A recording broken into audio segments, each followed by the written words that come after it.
आपको लगता है आज वो आएगा? कैसे नहीं आएगा? हमने उसे अच्छे से वार्निंग दी है। दुनिया के किसी भी कोने में छुपा होगा तो हम उसे ढूंढ ही लेंगे। तुम चिंता मत करो।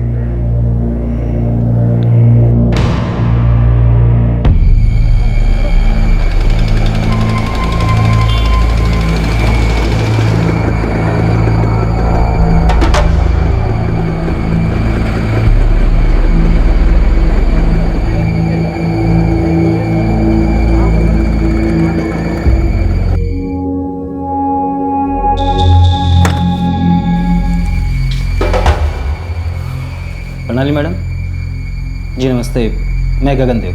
बैठो। 4 बार बुलावा भेजा था तुम्हें, एक भी नहीं मिला क्या? मिले मैडम, पर अब मुंबई आना थोड़ा मुश्किल होता है। उधर गांव में बहुत जिम्मेदारियां हैं। और यहाँ मुंबई में कोई जिम्मेदारियां नहीं है तुम्हारी? ये तुम्हारी पत्नी, ये बच्ची, इनसे मन भर गया है क्या तुम्हारा? इनके प्रति कोई जिम्मेदारी नहीं है तुम्हारी?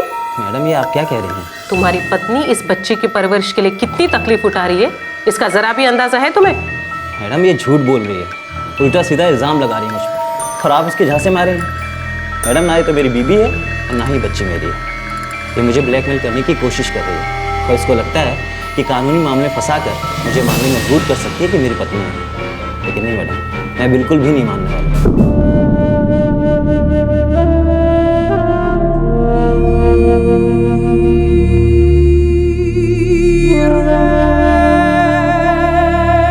एक 29 साल की औरत दिल में तकलीफ और गोद में 1 साल की बच्ची लिए विमेन सेल में मदद के लिए आई।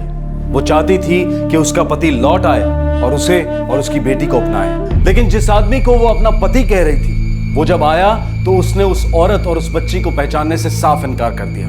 ये दामिनी जो आज खड़ी होकर अपने हक के लिए लड़ रही थी, 3 साल पहले तक ये हमारे पड़ोस में दिखाई देने वाली किसी भी सिंपल सीधी सादी लड़की की तरह थी, जिसकी आंखों में सुनहरे भविष्य के सपनों की चमक होती है।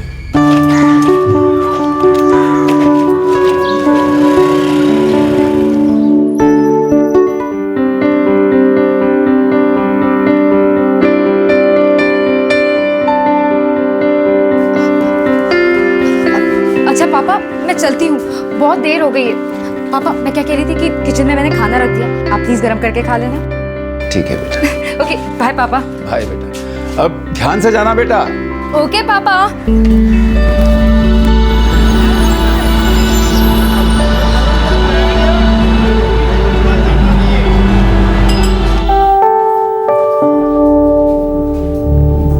जी अब देखिए सर, आप प्लीज 25 तारीख से पहले पैसे भर दीजिए, वरना आपको पेनल्टी लगेगी।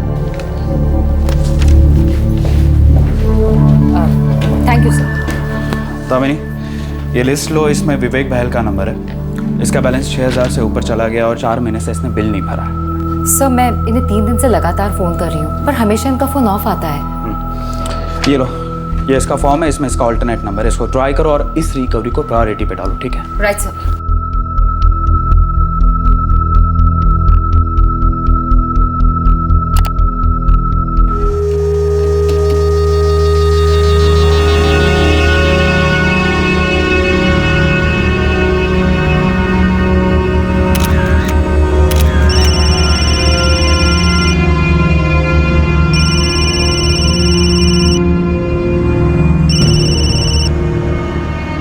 हेलो। हेलो सर, क्या मैं मिस्टर विवेक बहल से बात कर सकती हूँ? Sorry, wrong number. लेकिन सर उन्होंने अपना ऑल्टरनेट नंबर यही दिया है। किस लिए? देखिए सर, मिस्टर विवेक बहल ने पिछले 3 महीनों से अपना बिल नहीं भरा है। देखिए मैं किसी विवेक बहल को नहीं जानता। लेकिन सर उन्होंने अपना ऑल्टरनेट नंबर यही दिया है। ये नंबर मैंने पिछले महीने लिया है, इसलिए मुझे कुछ नहीं पता। काम में मन नहीं लगता ना तेरा? सारा काम मैं ही करूं, तू बस फोन में लगा रहा है। भैया फोन आया था, मैंने नहीं किया था। फोन आया था।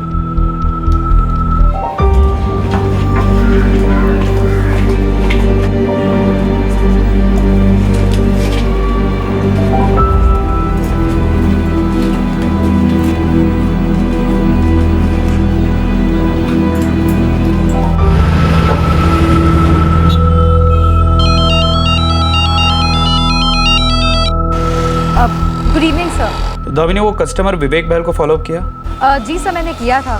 सर वो जो ऑल्टरनेट नंबर है ना, वो किसी और का लॉट हो गया है। झूठ बोल रहा होगा दामिनी। अगर पैसे रिकवर नहीं हुए तो सारे पैसे हमें भरने पड़ेंगे और अमाउंट बहुत बड़ा है। कोई बात नहीं, तुम फॉलो अप करते रहना, केस को छोड़ना मत, okay? Okay sir, okay. 444 9।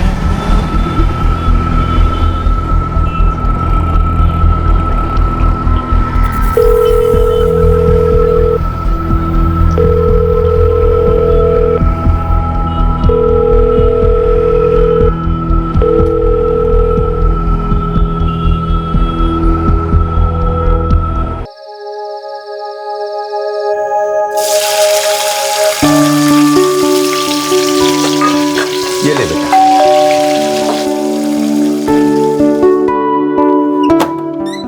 Uncle, माँ की दाल लाई हूँ, अरे वाह, अंदर किचन में रख देती हूँ। अरे रुक रुक रुक रुक, दाल मत चढ़ा, मैं तेरे और अंकल के लिए बना कर लाई हूँ माँ की दाल। सुषमा दी, आज तो मजा आ गया। Thank you. मैं वहां रख देती हूँ। हाँ दी, आई लव यू।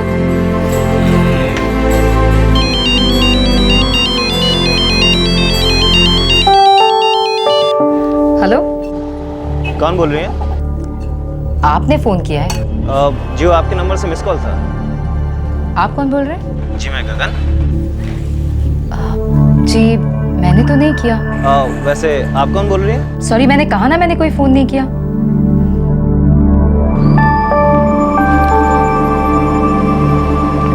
किसका फोन था बेटा? कोई रॉन्ग नंबर था।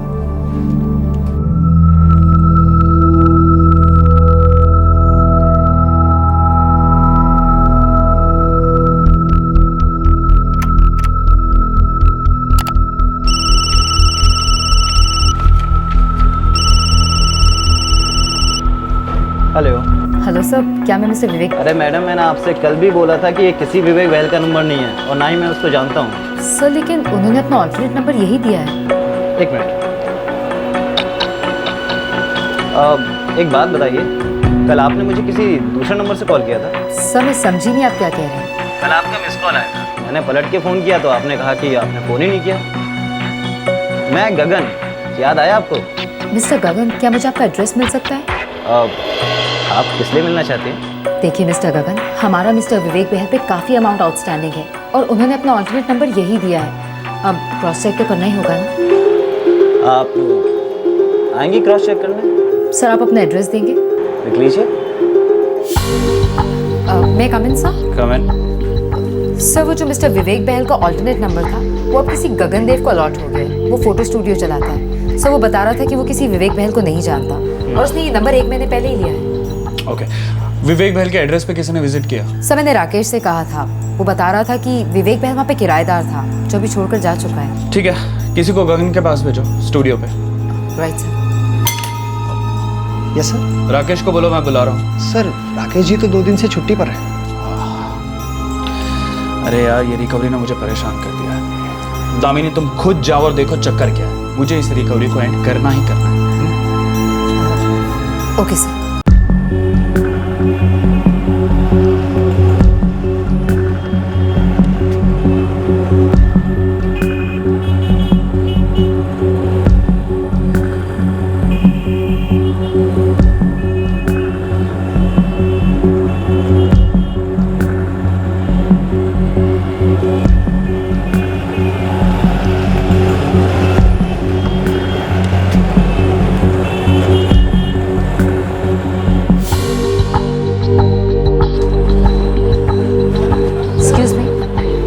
गगन है। आप कौन? दामिनी। अच्छा अच्छा अच्छा अच्छा, आप ही रिकवरी सेंटर से आई हैं? आप मिस्टर गगन हैं? जी। देखिए सर, मिस्टर विवेक बहल ने अपना ऑल्टरनेट नंबर यही दिया है, ये देखिए।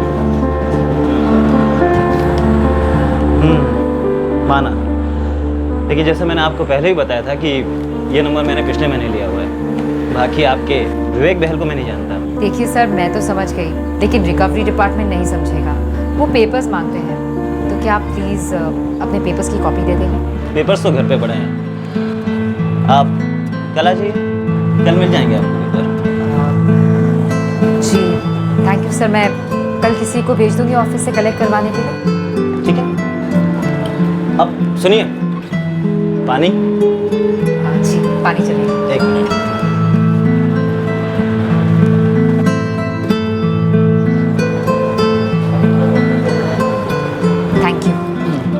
चाय? नो थैंक्स, पेपर्स कल पक्का मिल जाएंगे। पक्का। Thank you.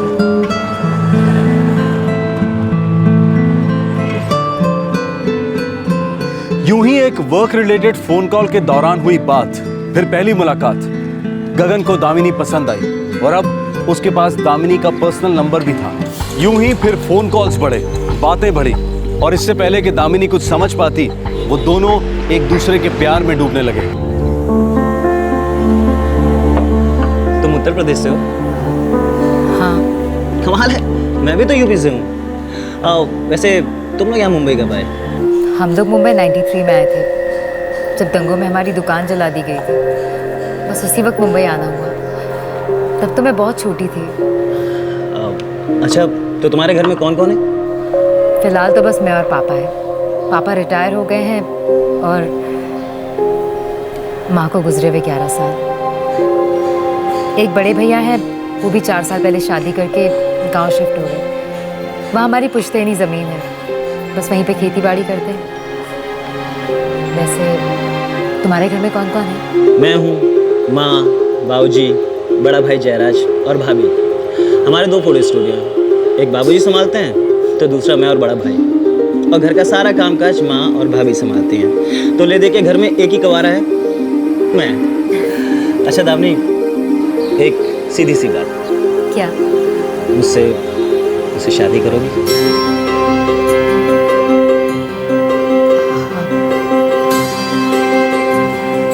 क्या तुमने इस बारे में अपनी मम्मी पापा से बात की है?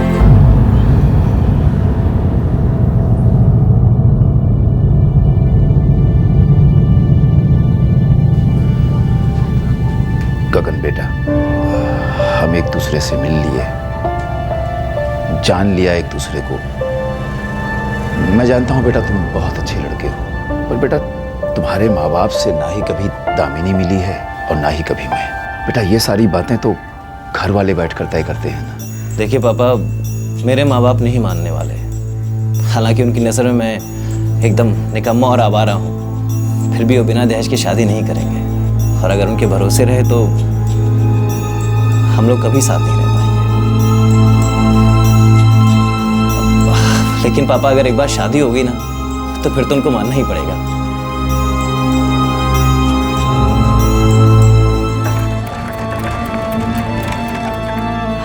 पापा, भैया,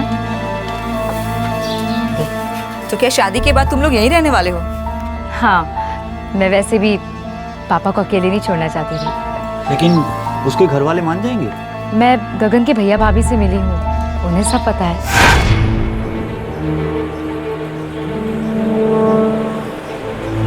माँ बाप जी कभी नहीं मानने वाले। कुछ भी कर लो, मेरी भी नहीं सुनेंगे। भैया फिर क्या करेंगे?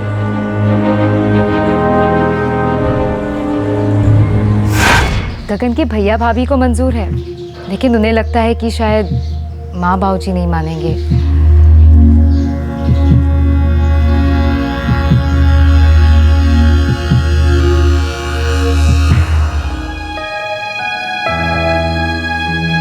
चलो हम लोग मंदिर में जाके शादी करते हैं।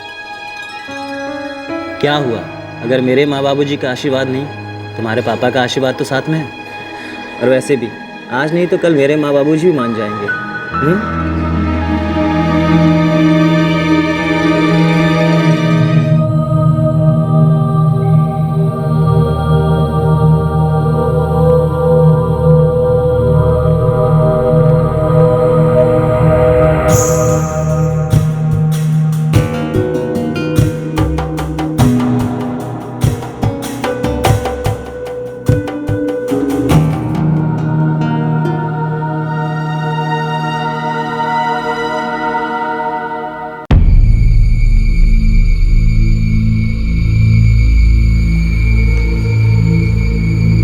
ये फोटो देखिए,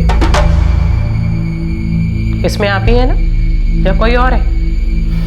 हाँ, मैं। मिस्टर गगन, जब आप यहाँ आए थे तब आपने ये कहा था कि आप इस औरत को जानते ही नहीं है। अब इन फोटो को देखकर आपने अलग ही सुर पकड़ लिया। कहाँ से आए इतने सारे फोटो? झूठ बोल रहा है ये, धोखा दिया है इसने। देखिए जो सच है मैंने बता दिया। मिस्टर गगन, ज्यादा उछलने की जरूरत नहीं है। यहाँ किसी और की नहीं बल्कि आपकी पत्नी और आपकी बच्ची की जिम्मेदारी उठाने की बात चल रही है। बच्ची आपकी नहीं है ना? डीएनए टेस्ट करवाओ।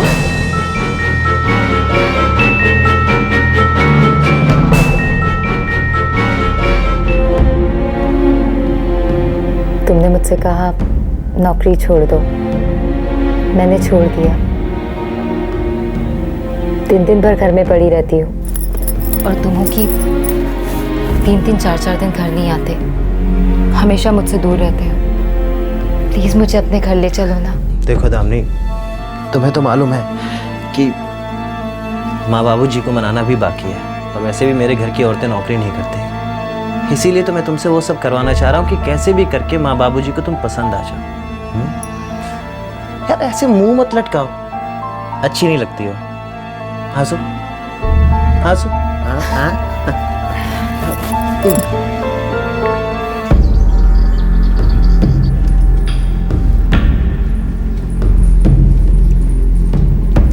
बस बस बहू।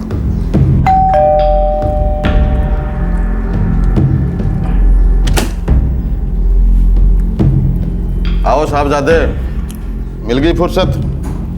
क्या बात है, कई कई दिनों तक शक्ल नजर नहीं आती तुम्हारी? नहीं बाबूजी, वो जरा काम में फंस गया था। क्या काम करते हो? हैं? जयराज तो बोलता है कि सारे दिन स्टूडियो में झक मारते हो। काम करते हो बाबूजी। गगन, किधर जा रहे हो? चलो बैठो, नाश्ता कर लो। नहीं माँ, भूख नहीं है, बाद में खा लूंगा। इसकी शादी कर दो, तभी ये खूंटे से बंधेगा, वरना सारे जीवन ऐसे भटकता फिरेगा ये। हम कही देते हैं। ठीक कह रहे हैं आप। यूपी से लौटते ही इसके हाथ पीले कर देते हैं।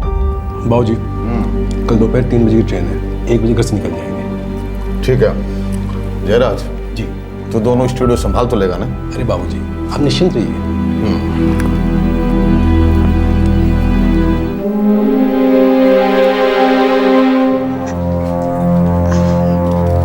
जानते हैं पापा, गगन ने ना सेल्समैन की नौकरी ढूंढ ली है।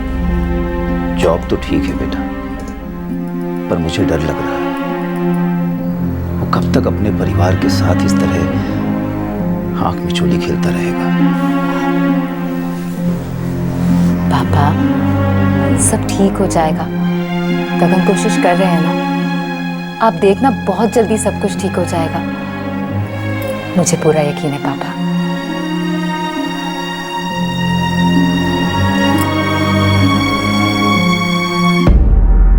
खुश रहो बहू। सुनो गगन। जी बाबूजी। जयराज का काम में हाथ बटाना और दिन भर जो है ना आवारागर्दी मत करना। जी।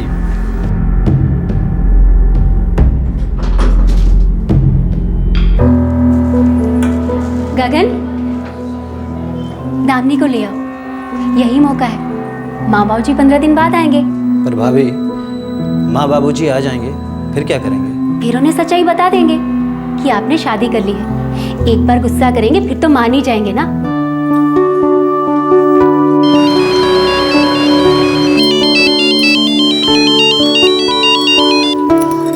हेलो दामिनी, मैं सीमा बोल रही हूँ। भाभी नमस्ते। तू एक काम कर, जल्दी से अपना सामान पैक कर ले। भाभी, क्या बाबूजी और माँ जी मान गए हैं? तू बस आ जा, गगन 10 मिनट में निकल रहा है तुझे लेने।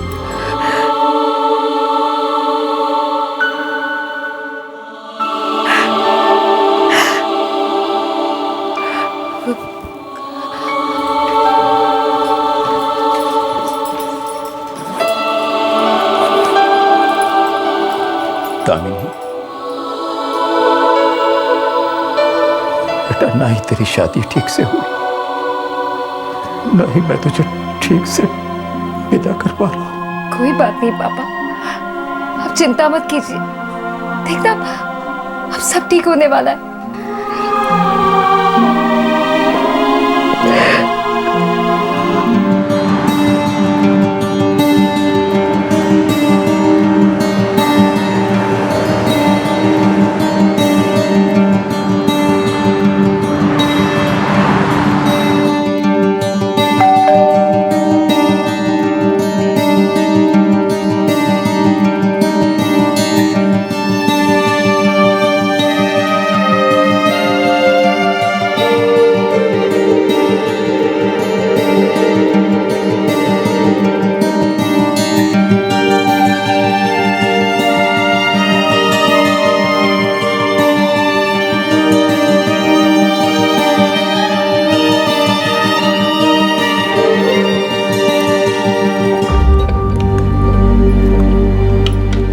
अच्छा क्या सीमा जो तुम दामनी को लेके आ गई। गगन, बीबी आ गई तुम्हारी, उधर जा बेटा, खाना थोड़ा मन लगा ले। अब देखना ये है कि माँ बाबूजी आगे क्या बोलते हैं।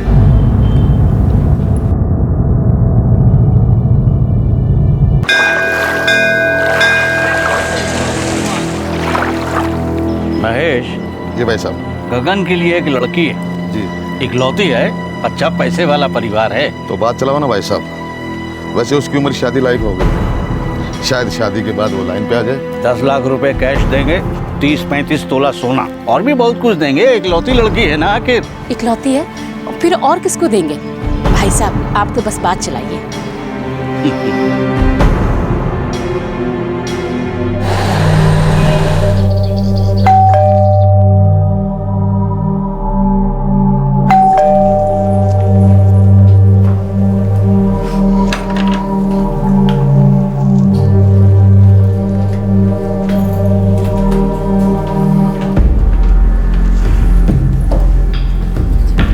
खुश रहो बाबू।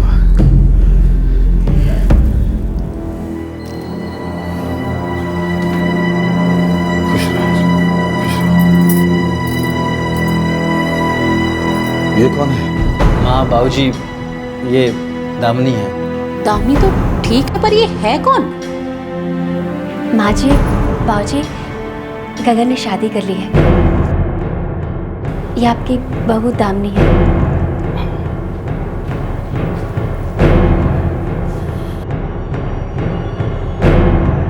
न तुमने हमसे पूछा न हमें बताया, तेरी हिम्मत कैसी होगी शादी करने की? कौन है ये लड़की? कुछ पता है इसके खानदान का? और कब किया तुमने झूठी शादी का नाटक? अक्टूबर में की शादी। यानी 1 महीने से नोटंकी चल रही थी। तुम लोग हमारी पीठ पीछे ये कुकर्म कर रहे थे। अच्छा, तो इन्हें घर में घुसाने के लिए हमारे जाने का इंतजार हो रहा था? नहीं माँ जी, ऐसी कोई बात नहीं है। बस ये लोग थोड़े से डरे हुए थे कि आप लोग दामिनी को स्वीकार नहीं करोगे। वो तो हम अब भी स्वीकार नहीं कर रहे। ये लड़की इस घर की बहू कभी नहीं बन सकती। लेकिन क्यों माँ? चुप कर। मैं तो समझता था तो निकम्मा है, लेकिन बेवकूफ भी है। अरे ऐसी किसी को उठा के लिया है, शादी कर ली, पत्नी बना ली। ए लड़की, अपना सामान बांध और निकल यहाँ से, नहीं तो मैं उठा के फेंक दूंगी। माँ चुप कर। तू इतना बड़ा नहीं हो गया कि अपने भले बुरे के बारे में सोच सके। माँ जी वो सीमा, अगर तुम्हें इस लड़की की वकालत करनी है ना, तो तुम भी अपना सामान बांधो, निकलो यहाँ से।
गगन कुछ नहीं बोला, चुपचाप खड़ा रहा वहां पर।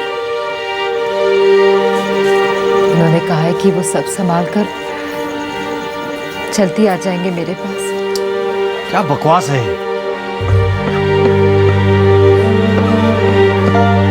पापा, क्या हुआ पापा? पापा आप क्यों रो रहे हैं? पापा सब ठीक हो जाएगा।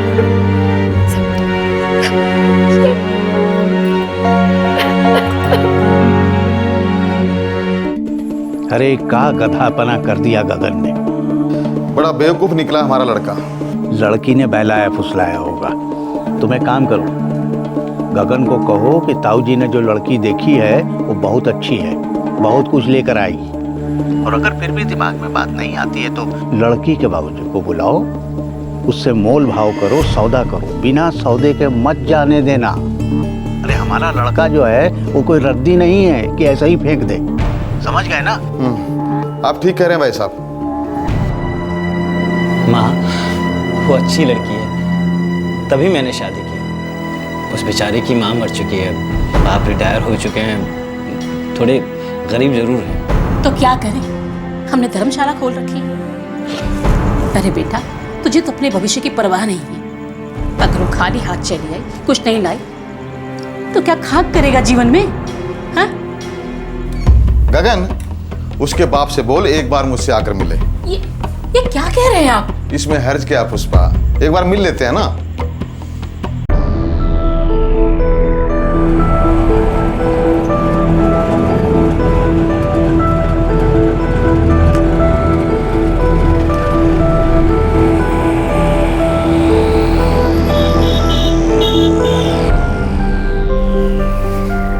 देखिए, हमारे यहाँ ज्यादा का रिवाज है, पर आपकी हैसियत को ध्यान में रखते हुए इतना ही कह सकते हैं कि 10 लाख रुपए नगद और 10 तोला सोना। बाकी अपनी बेटी खुशी के लिए जो मर्जी हो दे देना, हम बुरा नहीं मानेंगे।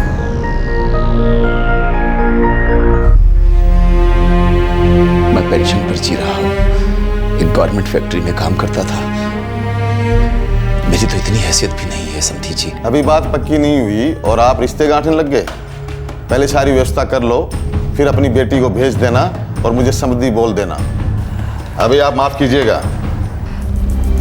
माँ जी, भाऊजी, हम दोनों ने एक दूसरे को दिल से माना है, प्यार किया है, शादी की है। केवल जब बड़े लोग बात कर रहे हो तो बीच में चपड़ चपड़ नहीं करते। ये शादी हमने नहीं करवाई, तुमने खुद की है।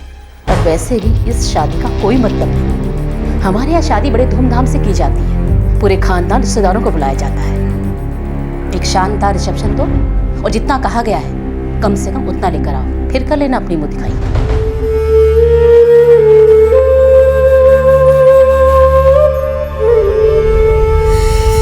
जाइए, व्यवस्था कीजिए।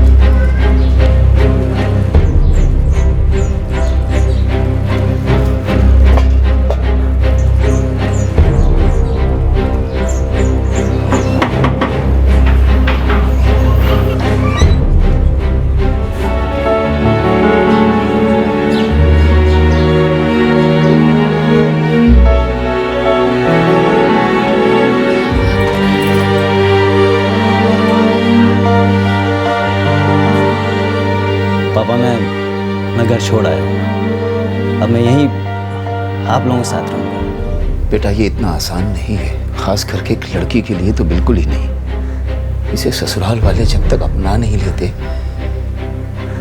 तब तक मुश्किल ही है बेटा, कुछ आसान नहीं है। पापा, मैं मना लूँगा, वो मेरे माँ बाप हैं, जानता हूँ उन्हें। हाँ, थोड़ा टाइम लगेगा पर वो लोग मान जाएंगे।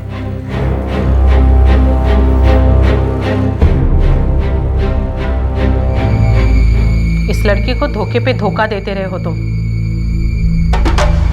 मैंने जानबूझ के कोई धोखा नहीं दिया। मैं तो अपने परिवार और उसके बीच में खुद पिस रहा था। मैं खुद बड़ी परेशानी में जी रहा था।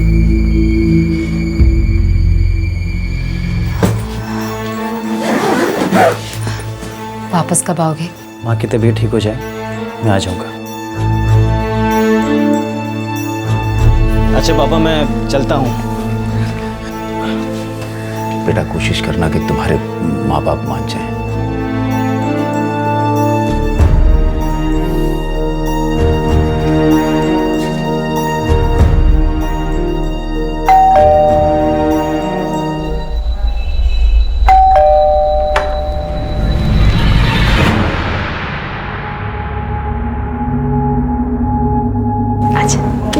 गगन, अगर तू अब उधर वापस गया ना तो मेरा मरा मुंह देखेगा। माँ, ये क्या नाटक है? क्या हुआ है तुझे? गगन, अगर तुझे बीमार करना बोला होता तो तू आता। इधर आ, चुपचाप मेरी बात सुन। मैंने तेरे लिए एक लड़की देखी है, बहुत सुंदर है, खानदानी और पैसे वाली है। देख बेटा, तेरी जिंदगी बन जाएगी। कहाँ सड़ रहा है वहाँ। माँ बेटा एक बार देख ले, तुझे मेरी कसम।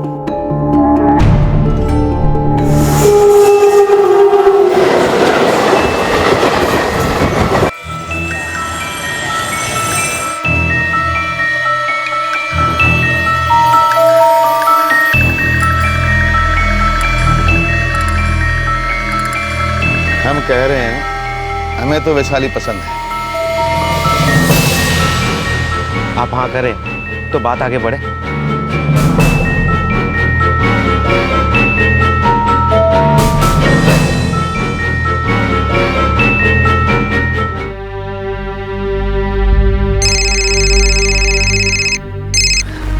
कैसी हो दामिनी? अकेली हूँ। गगन 2 महीने हो गए, कब वापस आओगे? यहाँ गांव में घर की मरम्मत का काम चल रहा है, थोड़ा वक्त लगेगा। कहीं तुम गांव शिफ्ट होने का तो नहीं सोच रहे? अरे माँ बाबूजी का तो ये विचार है। तुम वापस तो आओगे ना? हाँ दामिनी, आ रहा हूँ, बस 1 आध हफ्ता और।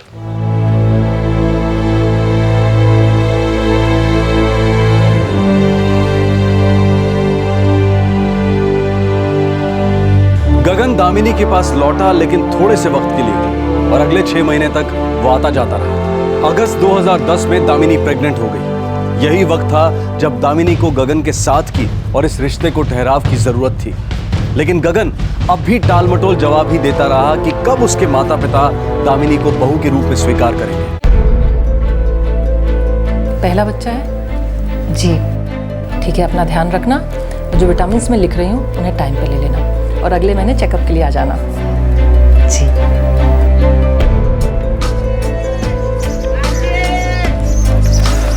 दामिनी, मुझे कुछ दिन के लिए फिर से जाना होगा। गगन प्लीज मत जाओ, तुम जानते हो मुझे तुम्हारी जरूरत है। दामिनी, कुछ दिन की बात है, मैं जल्दी वापस आ जाऊंगा, पक्का। चलो।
बस बस बस बस, अब से ज्यादा काम बंद। खाना मैं लाया करूंगी।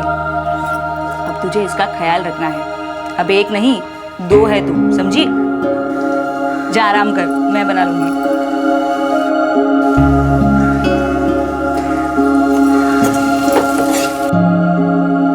आज मैंने उसे पहली बार महसूस किया है। जानते हैं गगन, उसने लात मारी। अगर लड़का होगा ना तो हम उसे फुटबॉल प्लेयर बनाएंगे, और लड़की होगी तो पीटी उषा। दामिनी, सुनकर बहुत अच्छा लग रहा है। आऊँगा ना तो कान लगा के बात करूँगा और पूछूंगा क्या बनना है। हाँ हाँ पूछ लेना, आपको भी लात पड़ेगी। वैसे गगन, आप कब आ रहे हैं? आजकल ना बहुत अकेलापन लगता है। दामिनी, बहुत जल्दी आ रहा हूँ, बहुत जल्दी। अपना ख्याल रखना है। जी। गगन, तू अब भी बात करता है उससे? अरे कितनी बार बोला गगन तुझे कि तेरी जिंदगी बनने जा रही है, तो समझता क्यों नहीं? आ जाओ पीछे, आराम से। 8वां महीना लग गया है तुझे। अगले महीने बच्चा इस दुनिया में आ जाएगा। लेकिन पिछले 6 महीनों से हमने इसके बाप की शक्ल तक नहीं देखी है। कहाँ वो बता रहा था कि दादाजी ने बिस्तर पकड़ लिया है, कभी भी जान जा सकती है, इसीलिए रुका हुआ है।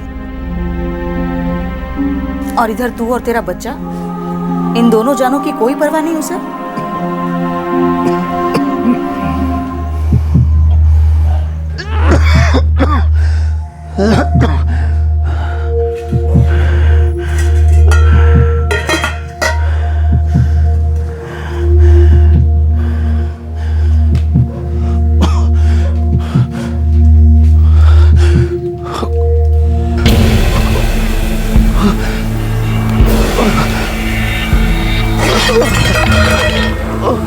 पापा पापा पापा पापा क्या हुआ पापा?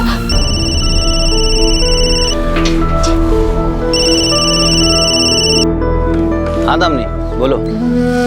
पापा पापा मैं छोड़ के चले गए। क्या?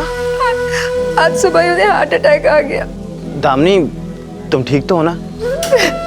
गगन प्लीज वापस आ जाओ, मुझे तुम्हारी बहुत जरूरत है, प्लीज आ जाओ। दामिनी खुद को संभाले रखना। मैं समझ सकता हूँ कि इस वक्त तुम पर क्या बीत रही होगी, लेकिन अपना ध्यान रखना। हाँ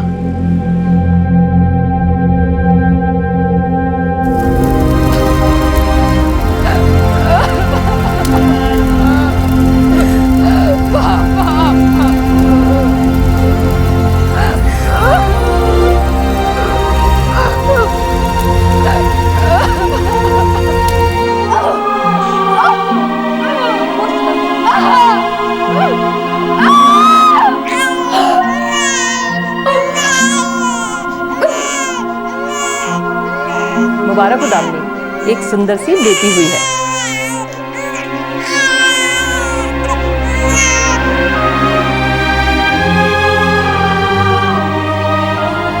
बिल्कुल हमारी छोटी दामिनी है ये। गगन कहाँ है? आ भी रहा है कि नहीं वो? उन्होंने कहा है कि वो परसों आ जाएंगे। एक बार इसे देखेगा ना तो कभी इसे छोड़कर नहीं जाएगा। हमारी प्यारी सी गुड़िया है ये, है ना? तू देखना, इसे मैं हमेशा अपने साथ ही रखूंगी, है ना? है ना?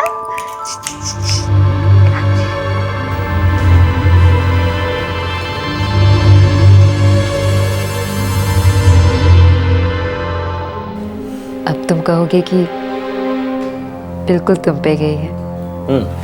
वो तो है।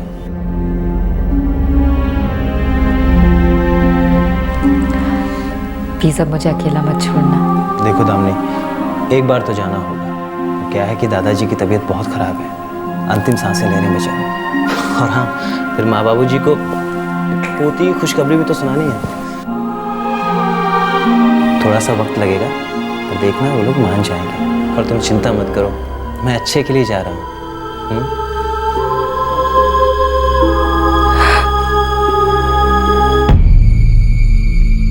अच्छे के लिए जा रहा हूं कहकर गया था, फिर 6 महीने तक मुंह नहीं दिखाया। उसके बाद किसी को मुंह दिखाने के काबिल नहीं बचा।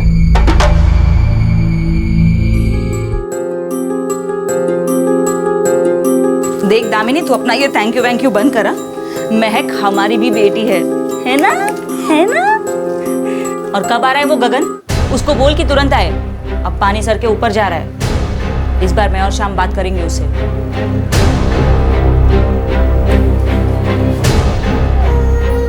एक बात बोलूं दामिनी, कहते हुए मुझे अच्छा तो नहीं लग रहा, लेकिन मुझे लगता है कुछ गड़बड़ है।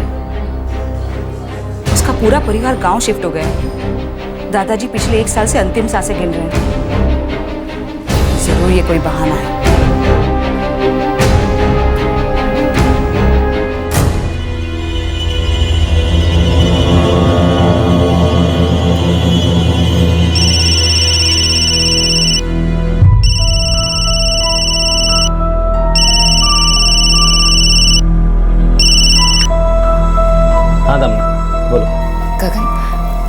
कैसे हो?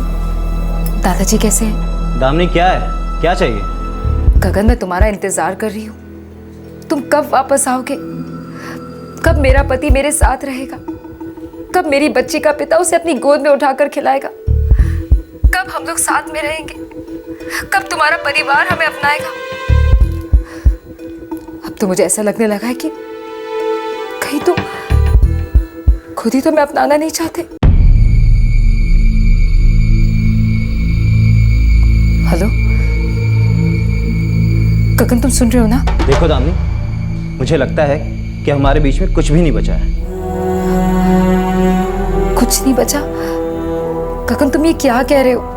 क्या मतलब है तुम्हारा? देखो दामिनी, मैं चाहता हूँ कि तुम अपनी जिंदगी नए सिरे से शुरू करो, और वैसे भी ये डबल जिंदगी मैं और नहीं जीना चाहता। डबल जिंदगी?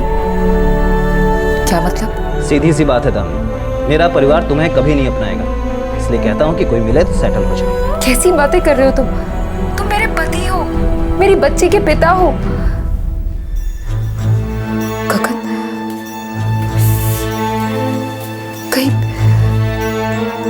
कहीं तुम्हें कोई और तो नहीं मिल गई है? गगन जवाब तो, कहीं तुम्हें कोई और तो नहीं मिल गई है? हाँ दामिनी, मेरी शादी हो चुकी है। क्या? हाँ, मेरी शादी हो चुकी है, मेरी फैमिली है, इसलिए कहता हूँ कि मुझे भूल जाओ और नए सिरे से अपना घर बसा लो। गगन तुम मजाक कर रहे हो ना? मैं सच बोल रहा हूँ। तुमने कब शादी कर ली? कहाँ? यही गांव में, इसी साल 21 मई को। आप समझी मेरी बात? मतलब कि हमारी बेटी के पैदा होने के 1 हफ्ते बाद ही तुमने शादी कर ली? तुम ऐसा कैसे कर सकते हो? तुम तो मुझसे बोल के गए थे कि तुम मामा जी को बेटी की खुशखबरी देने जा रहे। देखो दामिनी, जो होना था सो हो गया, अब उस पर रोके कुछ नहीं मिलने वाला, इसलिए कहता हूँ कि अब तुम भी अपनी एक नई जिंदगी शुरू करो। जी खाना लग गया है, माँ जी बुला रही है। आता हूँ। दामिनी की लड़ाई आसान नहीं थी।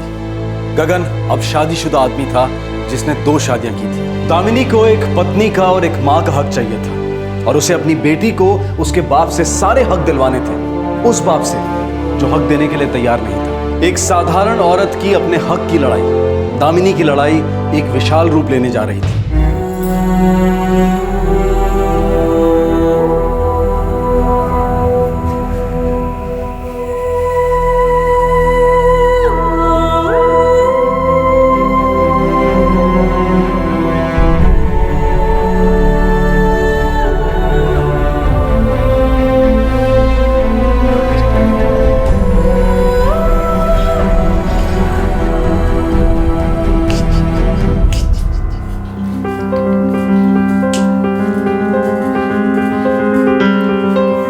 चिंता मत करो दामिनी, हम हैं ना तुम्हारे साथ। महक को देख, अभी 5 महीने की है, लेकिन अगर तू कमजोर हो जाएगी तो इसका असर सीधा उस पर पड़ेगा। महक को एक मजबूत माँ की जरूरत है। दामिनी, तू बता रही थी ना वो गगन की भाभी आजकल यहीं आई हुई है, चलकर बात करते हैं ना उससे, जाने तो सही बात क्या है। हो सकता है गगन अपने माँ बाप के दबाव के चलते झूठ बोल रहा हो।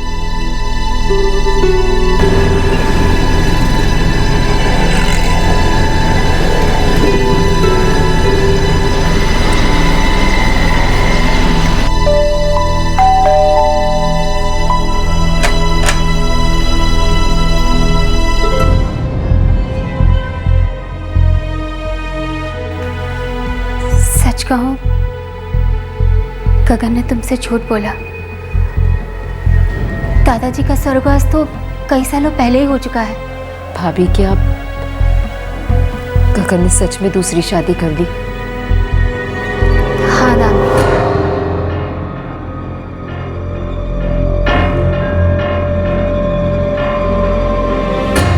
क्या ये सब कुछ आपकी आंखों के सामने हुआ और आपने उसे रोकने की कोशिश नहीं की?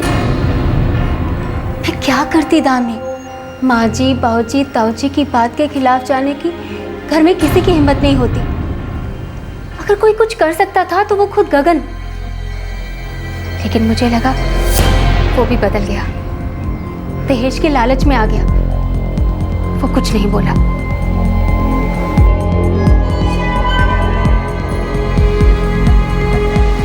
गगन ने बहुत गलत किया, पहले तो इसका काम छुड़वाया और बाद में जब ये माँ बन गई तो इसे भी छोड़ के चला गया वो।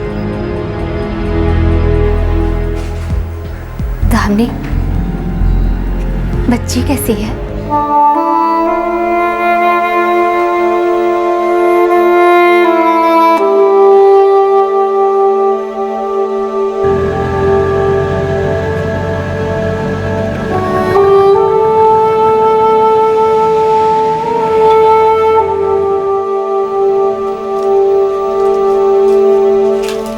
दामिनी, खाना तैयार है। महक को दूध पिलाकर आ जाना।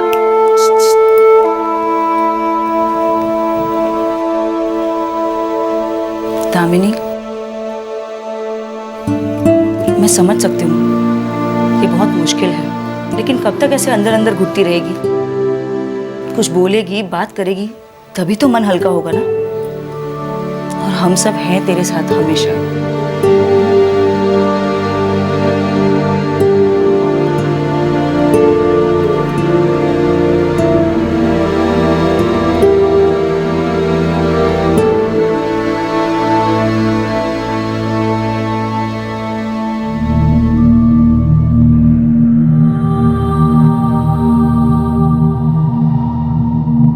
चलो हम लोग मंदिर में जाके शादी करते हैं।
बहुत डर लग रहा है। वो बहुत परेशान थी। दामिनी दरवाजा खोल तू। दामिनी खोलो। दामिनी दरवाजा खोल।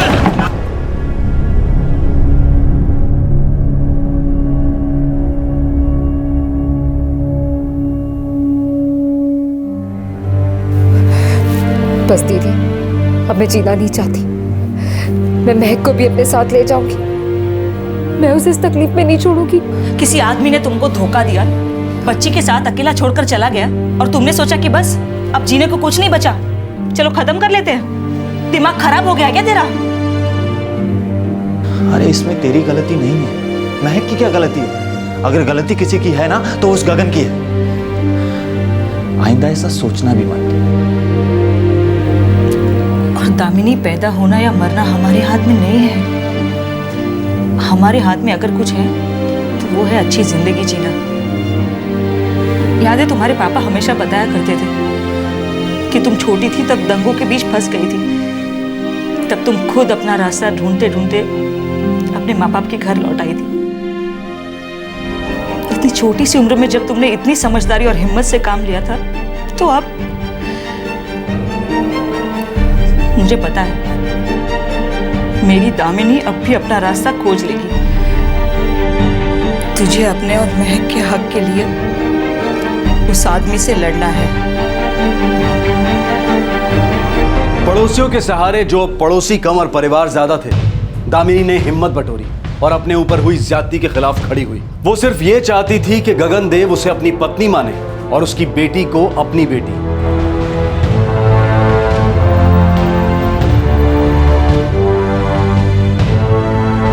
हम लोग शादी में मौजूद थे। मैम ये देखिए, मैरिज रजिस्ट्रार का इंटीमेशन लेटर और ये हमारे फोटोग्राफ्स। हमने अपनी शादी रजिस्टर कराने के लिए अप्लाई भी किया था, लेकिन कर नहीं पाए क्योंकि गगन के माँ बाप जी नहीं माने और फिर कोई ना कोई अड़चन आती रही। ठीक है, मैं इस गगन से बात करूंगी। वो इस वक्त यूपी में है ना, अपने गांव में? जी मैडम।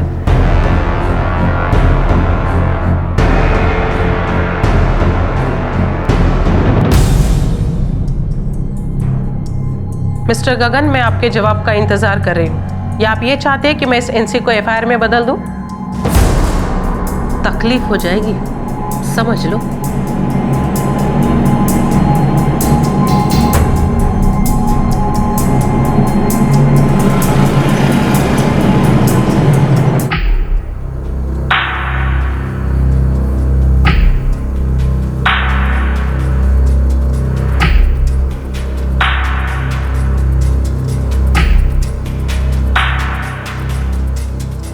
कर लिया तुमने जो करना था, मिल गई तसल्ली, भर गया पेट। अरे तुम्हारे पास सिर्फ यही एक तरीका था अपनी मांग पूरी करने के लिए। मैं कहीं का नहीं रहा, फंसा दिया तुमने मुझे। मैंने ऐसा क्या कर दिया गगन? हम दोनों एक दूसरे से प्यार करते थे ना। तुम अपनी पूरी जिंदगी मेरे साथ बिताना चाहते थे, तुम मुझसे शादी करना चाहते थे ना। हाँ, तो मेरे चाहने या ना चाहने का अब क्या? हालात मुझे कठपुतली की तरह नचा रहे हैं। इधर जाओ तो कुआं, उधर जाओ तो खाई। देख, मुझे जाने दे, सब कुछ खत्म करने दे। अगर मैं यहाँ रुक गया तो वैशाली का बाप मेरे खिलाफ एफआईआर लिखा देगा, इसलिए कहता हूँ जाने दे मुझे। तुम गए तो वापस नहीं आओगे। तुम्हारे कब आए थे जो अब आओगे? तुम्हें क्या लगता है कि तुम्हारे ऐसे रोकने से मैं तुम्हारा हो जाऊंगा? गगन, मैं तुमसे प्यार करती हूँ। मेरा नहीं तो अपनी बच्ची का तो सोचो। इसके लिए मुझे वहाँ की जिंदगी संभालनी होगी दाम। देख, मैं भी जिंदगी अच्छे से जीना चाहता हूँ। मैं चाहूंगा अपने घर वालों को और वैशाली को अपने फैसले के बारे में साफ साफ बता दूंगा और सब कुछ शांति से खत्म करके। देखो दाम, पुराना जब तक खत्म नहीं होगा, नए की शुरुआत कैसे होगी? और वैसे भी तुम ये बात पुलिस तक पहुंचा चुकी हो, मैं कहाँ भाग के जा सकता हूँ। इसीलिए डरो मत, जो बाकी बचा है उसे मुझे खत्म करके आने दो।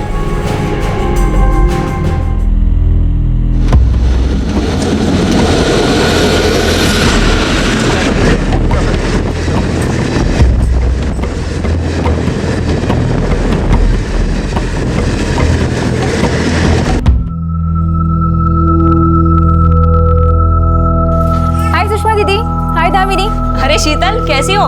मस्त। अरे मैं अभी तक सोया नहीं बच्चा। शीतल, खाना बना के रखा है, भिजवा दूं? नहीं दीदी, फ्रेंड्स के साथ खाकर आई हूँ। अच्छा दामी, चलती हूँ। हद है, तूने फिर से उस पर भरोसा किया। तुझे उसे वापस जाने नहीं देना चाहिए था। दीदी, मैं उन्हें पकड़ के तो नहीं रख सकती ना। उन्होंने मुझसे प्रॉमिस किया है कि वो जल्दी वापस आएंगे। हाँ, ये सही है, वो प्रॉमिस पक्का रखेगा। उसे तो प्रॉमिस रखने के कई अवार्ड जो मिल चुके हैं ना। इस बार अगर वापस नहीं आया ना तो सीधा पुलिस कंप्लेंट कर देना।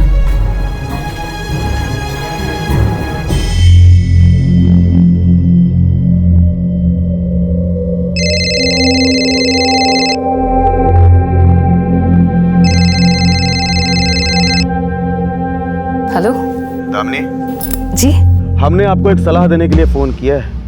बहुत छोटी सी सलाह है।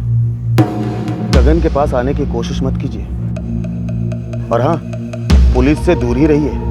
आप कौन बोल रहे हैं? नाम से नहीं, बात से मतलब रखो। अगर बात भेजे में नहीं घुसी ना तो तुम और तुम्हारी बेटी दोनों नहीं बचेंगे, समझे ना? कौन बोल रहे हैं? बात समझ में नहीं आ रही है क्या? बार बार एक ही बात को बोले जा रही है दामिनी जी आप। हमने सोचा था कि जबान से काम चल जाए, चाकू निकालने की जरूरत नहीं पड़ेगी। आपके फायदे के लिए कह रहे हैं, गगन से दूर रहिए, नहीं तो हमें आपको और आपकी बेटी को रास्ते से हटाना पड़ेगा। हेलो हेलो,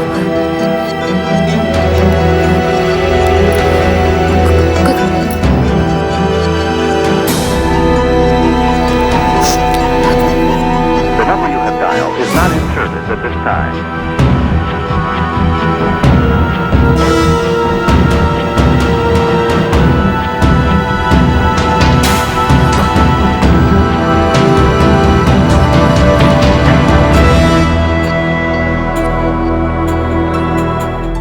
मैम, मैंने गगन के फ़ोन पे कई बार नंबर ट्राई किया, लेकिन फ़ोन ऑफ आ रहा है। मुझे लगता है उसने अपना नंबर कटवा दिया। मैडम, जिस नंबर से धमकी आई थी वो यूपी का नंबर है। दामिनी, मैं तुम्हारे एनसी को एफआईआर में कन्वर्ट करें, लेकिन इसके आगे की कार्रवाई लोकल पुलिस स्टेशन ही करेगा। जिसके एरिया में केस पड़ता है वही इसे आगे देखेगा। मैं अभी तुम्हारी फाइल वहां भिजवा देती हूँ, तुम्हें वहां जाना पड़ेगा। जी।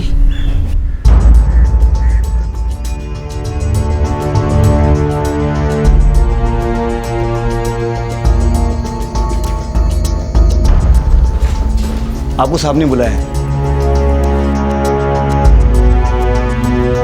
सर वो प्रणाली मैडम ने बोला कि मेरे केस की फाइल आपके थाने में भेजी है। वुमेन सेल से अब तक आपकी फाइल मेरे पास नहीं आई। साहब, इसके हस्बैंड ने वादा किया था कि वो वापस लौट के आएगा। लौटना तो दूर, ऊपर से वहां से धमकियां दे रहा है कि भूल जाओ, पुलिस के पास मत जाना वरना माँ और बेटी दोनों को मरवा दूंगा। अपनी बच्ची को मारने की बात कर रहा है वो। देखिए, मैं आपका केस देखता हूँ। आप लोग 3 दिन बाद आइए या फिर मैं आपको फ़ोन कर दूँगा।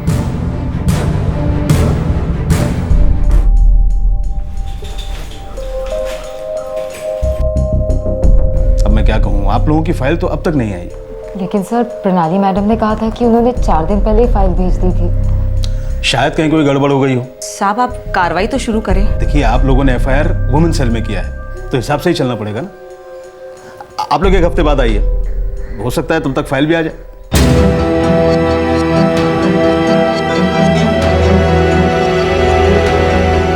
मुझे तो लगता है आप लोग को एक बार फिर से वुमेन सेल जाकर पता करना चाहिए कि फाइल वहाँ से निकली भी है या नहीं, और अगर उनके हिसाब से फाइल हाथों हाथ भेज दी गई थी तो इतना टाइम नहीं लगना चाहिए। पुलिस स्टेशन इतना दूर भी नहीं है। हाँ, शीतल सही कह रही है, हमें प्रणाली मैडम से फिर से जाकर मिलना चाहिए। अरे क्या बोल रही हो तुम लोग? मैंने तो उसी दिन एफआईआर बना के भेज दी थी। आरती, इनके फाइल का क्या हुआ? मैडम, मैंने तो उसी दिन डिस्पैच कर दी थी, वहाँ थाने में रिसीव भी हो गई है। किसने रिसीव की थी? जी, कांस्टेबल गायकवाड़ ने। ठीक है, तुम जाओ। जी।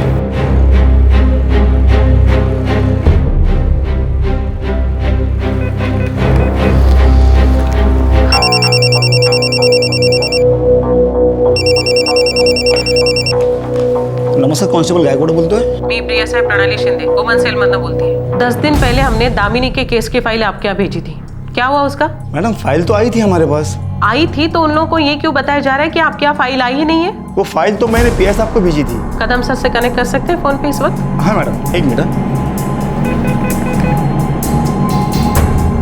नमस्कार सर, मी PSI प्रणाली शिंदे, वुमेन सेल मधून। प्रणाली, मुझे फाइल मिली है, मैंने पढ़ी भी है। सर, इस औरत के साथ बहुत बुरा हुआ है। इसके पति ने बहुत ही गंभीर गुनाह किया है। उसने इसे पहले तो छोड़ दिया, उसके बाद उसने दूसरी शादी कर ली सर, जो कि कानून के खिलाफ है। प्रणाली, इसमें एक प्रॉब्लम है। क्या प्रॉब्लम सर?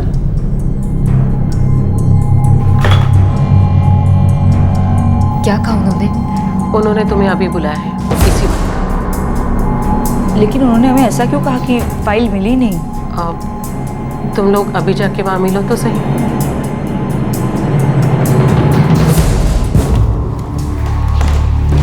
अब अंदर जाइए। फोटोग्राफ्स के आधार पर आप ये दावा कर रही हैं कि आपकी शादी हो चुकी है? जी सर। और शादी के सबूत के तौर पर मैरिज रजिस्ट्रार का ये इंटीमेशन लेटर? जी सर। इसके अलावा कानूनी ऐसी कोई चीज नहीं जिससे ये साबित हो सके कि आपकी शादी हुई है? साहब का क्या मतलब है, मैं समझी नहीं। देखिए, जब आपके पास कानूनन कोई सबूत ही नहीं है तो हम आगे की कार्रवाई कैसे कर सकते हैं? ये इंटीमेशन लेटर कोई मैरिज का रजिस्ट्रेशन सर्टिफिकेट नहीं है, इसलिए आपकी शादी नहीं मानी जाएगी।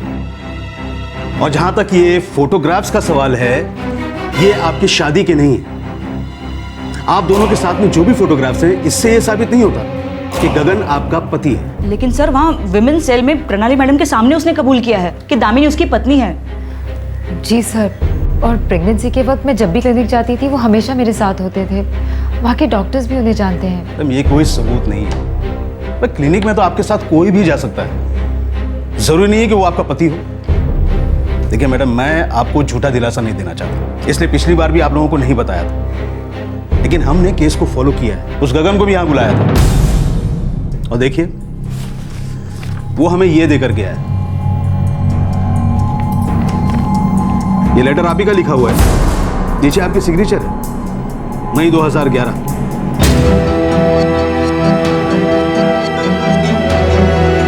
मेरा अब गगन से कोई रिश्ता नहीं है। मैंने उससे सारे नाते तोड़ लिए हैं। मैं आगे से उस पे मुझे पत्नी मानने के लिए कोई जोर नहीं डालूंगी। और वो बच्चा मेरा है, सिर्फ मेरा। बोलिए, ये आप ही का लेटर है ना? आप ही की साइन है?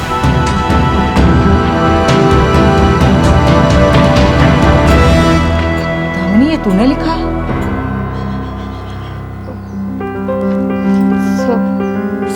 सब मैं मानती हूँ कि ये लेटर मैंने लिखा है, लेकिन उस दिन कोई और कारण था। उन्होंने मुझसे कुछ और कहा था।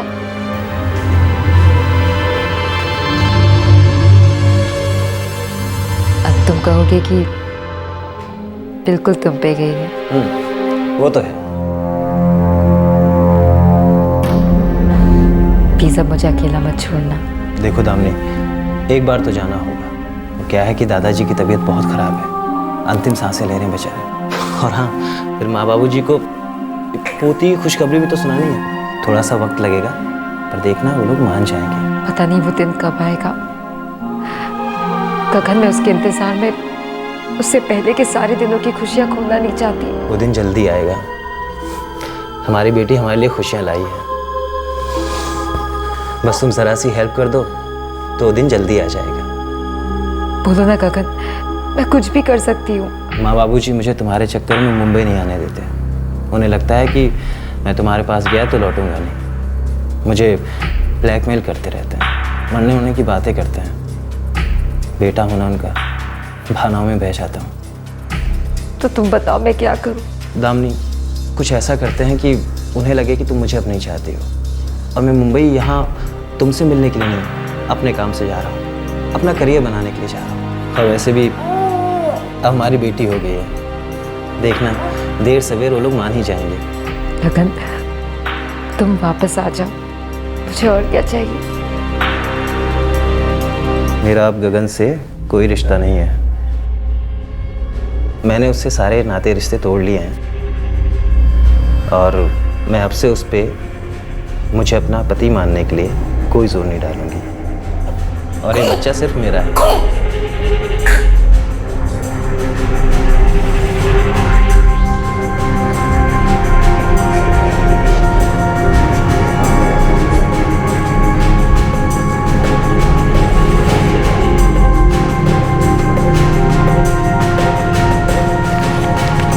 अब मैं चलता हूँ, जाके बताऊंगा कि मैं बाप बन गया हूँ। देखना वो लोग ज़रूर मान जाएंगे। तुम चिंता मत करो, मैं अच्छे के लिए जा रहा हूँ। और अगर नहीं माने ना तो ये लेटर दिखाऊंगा, तब वो लोग ज़रूर आने देंगे 100%। अपना ख्याल रखना।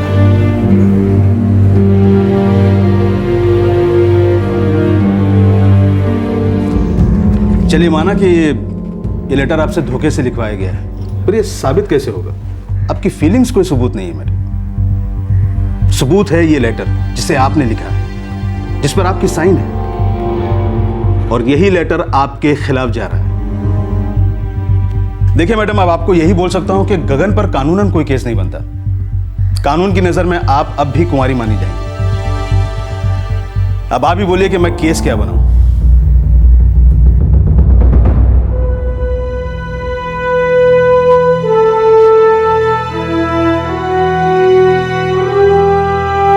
हार मत मानो।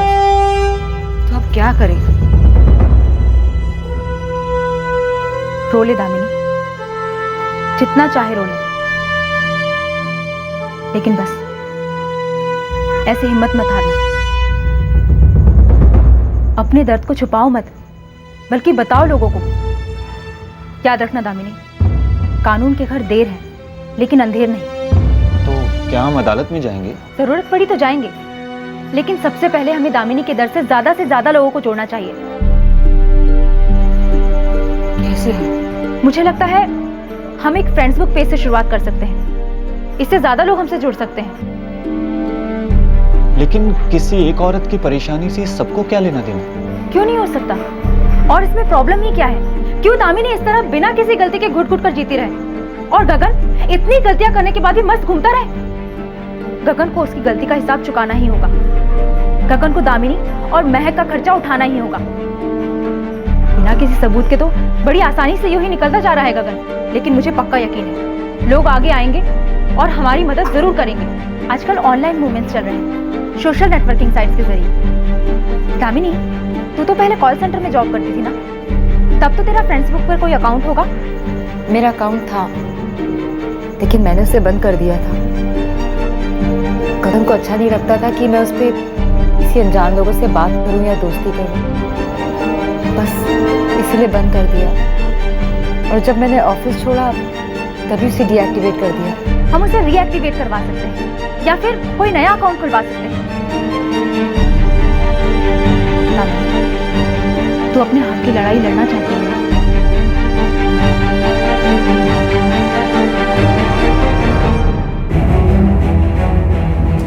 दामिनी, तू पक्का यही ईमेल आईडी यूज कर रही थी ना? Damini 76@sss.hit, right? चल, तेरा नया पासवर्ड तेरी ईमेल आईडी में आ जाएगा। तेरी ईमेल आईडी का पासवर्ड देता। लास्ट जो मैंने यूज़ किया था वो गगन ILU यही था। बहुत प्यार करती थी ना उससे? और शायद आज भी दिल के किसी कोने में उसके लिए प्यार है।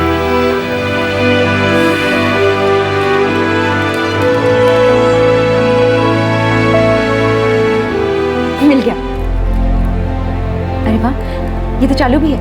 चल, अब हम तेरे और गगन के साथ वाले फोटोग्राफ्स मैरिज रजिस्ट्रार का इंटीमेशन लेटर अपलोड करते हैं। तेरा स्टेटस अपडेट करेंगे और तुझे मैं फ्रेंड ऐड करके तेरा स्टेटस अपनी वॉल पे शेयर करती हूँ और अपने सारे फ्रेंड्स से कहती हूँ शेयर करने के लिए। मुझे पूरी उम्मीद है कि लोग हमसे जुड़ेंगे और हमें कोई ना कोई मदद ज़रूर मिलेगी।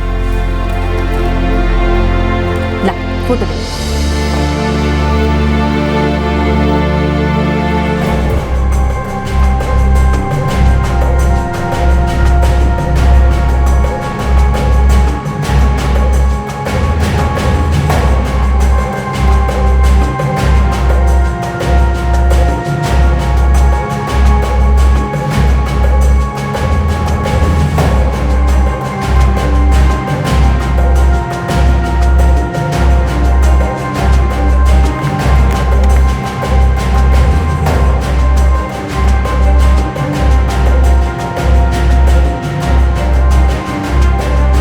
जिस आदमी से मैंने प्यार किया, जिस आदमी से मैंने शादी की, जो मेरी बेटी महक के पिता हैं, वही आज कहते हैं कि मैं उनकी बीवी नहीं हूँ। वो आज धोखे से दूसरी शादी कर चुके हैं। मेरे पास शादी का सर्टिफिकेट नहीं है, इसीलिए मुझे दूध में से मक्खी की तरह निकाल कर अलग कर दिया गया।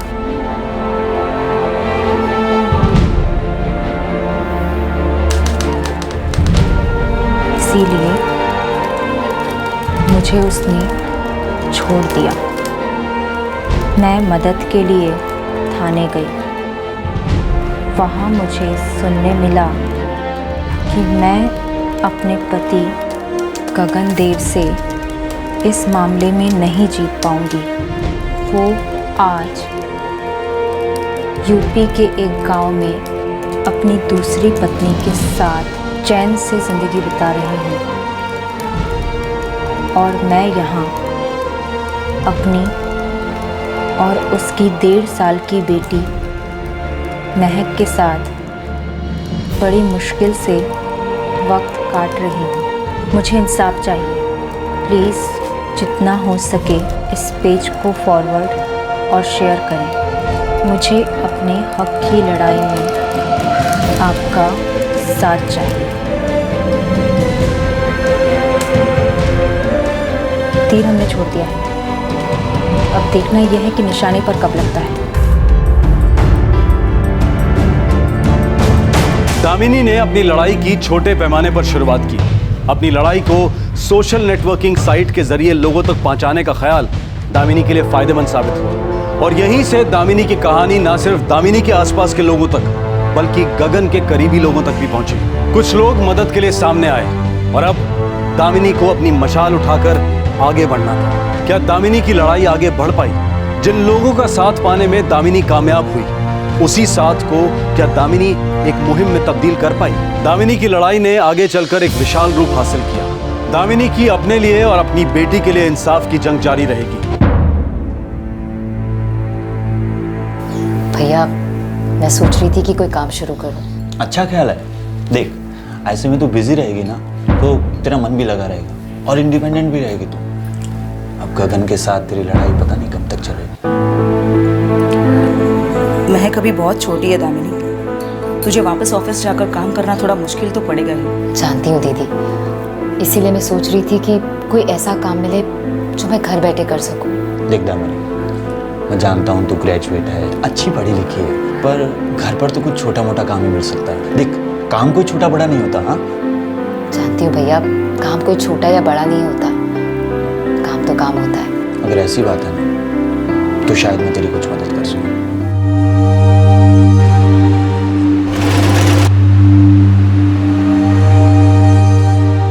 क्या है श्याम भाई, लेवल स्टिचिंग के 5 रुपए देते। मेरे पास पहले से ही 10 आदमी है, मुझे और लोगों की ज़रूरत नहीं है। एक और रख लो ना भाई, क्या फ़र्क पड़ता है? लेकिन आपने तो कहा था कि वो घर से काम करेगी। देखो श्याम भाई, अब जीन्स लाने के लिए मुझे एक लड़का भेजना तो महंगा पड़ेगा ना। देखो श्याम भाई, 200 रुपये में जीन्स बेचता हूँ, बड़ी मुश्किल से 25-30 रुपये मिलते हैं। अब लेबल स्टिचिंग के लिए मैं 7-8 लगा दूँ तो नहीं, परवड़ता नहीं। लड़का भेजने की ज़रूरत नहीं है भाई, ये काम मैं कर लूँगा। और आप पर जीन्स लेबल स्टिचिंग 5 मत देना, 4 दे देना, 3 दे देना भाई।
दामिनी, अपनी लड़ाई जारी रखो, हम तुम्हारे साथ हैं। दामिनी, मैंने तुम्हारे स्टेटस अपडेट को मेरे पत्रकार दोस्त को भेजा है, वो शायद तुम्हारी मदद कर पाए।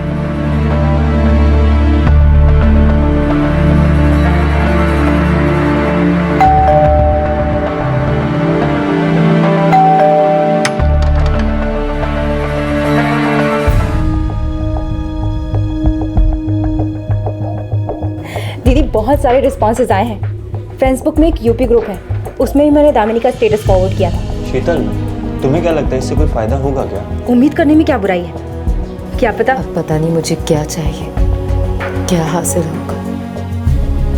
अब तो उनके दिल में मेरे लिए प्यार भी नहीं बचा है,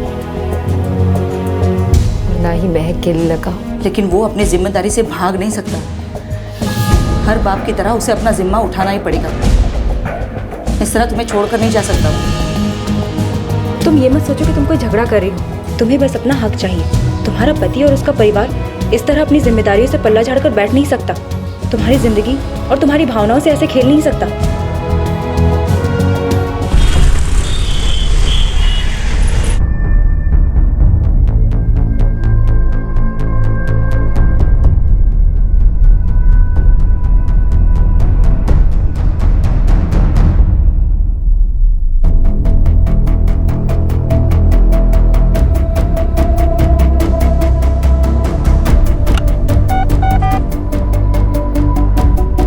सर, आपने बुलाया? स्टोरी दिलचस्प है। कांटेक्ट नंबर किसी शीतल चुग का दिया है। डिटेल्स निकालूं सर? स्टोरी में दम लगता है। Okay sir.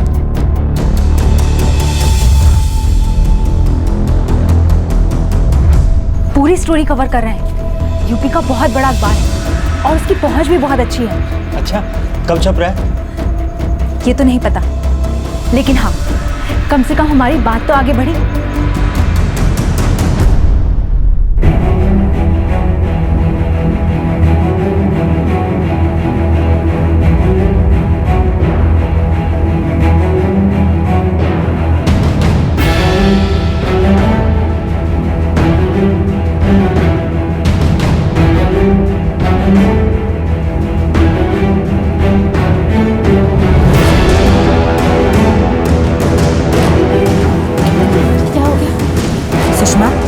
इसके साथ इतनी बड़ी बात हुई और हमें पता ही नहीं चला।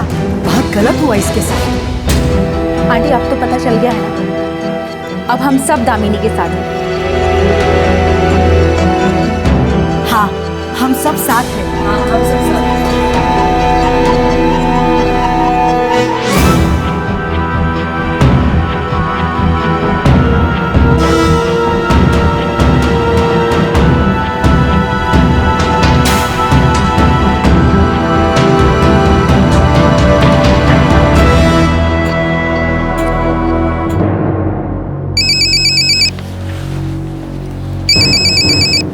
हेलो, क्या मैं शीतल चुग जी से बात कर सकता हूँ? जी, क्या बात है?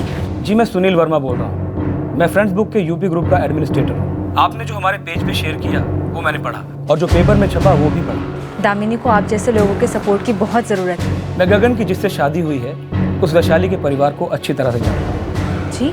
मुझे लगता है दामिनी को वैशाली के फादर प्रकाश जी से बात करनी चाहिए और उन्हें बताना चाहिए कि गगन ने उनके साथ क्या क्या किया है। मुझे लगता है कि उन लोगों को इसके बारे में पता नहीं।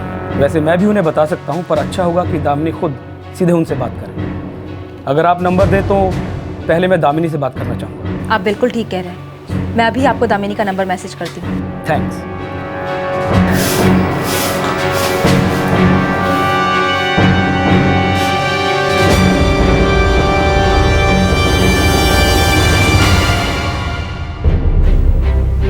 मैं क्या बात करूं? सुषमा, मुझे बहुत डर लग रहा है। वो गगन की दूसरी बीवी के पिता है। डरो मत दामिनी, सुनील वर्मा खुद बात कर लेते, लेकिन तुम बात करोगी तो अलग ही असर पड़ेगा, बहुत फर्क पड़ेगा। हौसला रखो। शायद वैशाली को भी गगन की इस करतूत का पता नहीं है।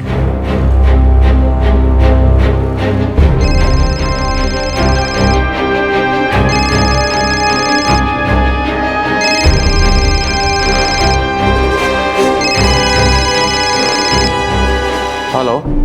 नमस्ते, मेरा नाम दामिनी है। जी, काम क्या है? जी, वो मुझे आपको कुछ बताना है मुझे। अब बोल कहाँ से रही है? बात क्या है?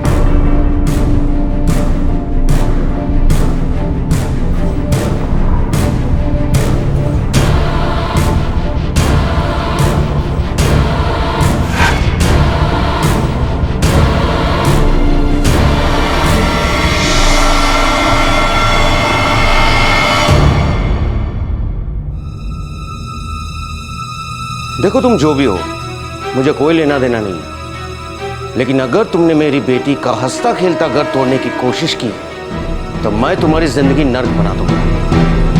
मेरी बेटी से दूर ही रहना। क्या हुआ? क्या कहा उन्होंने? क्या बोले वो?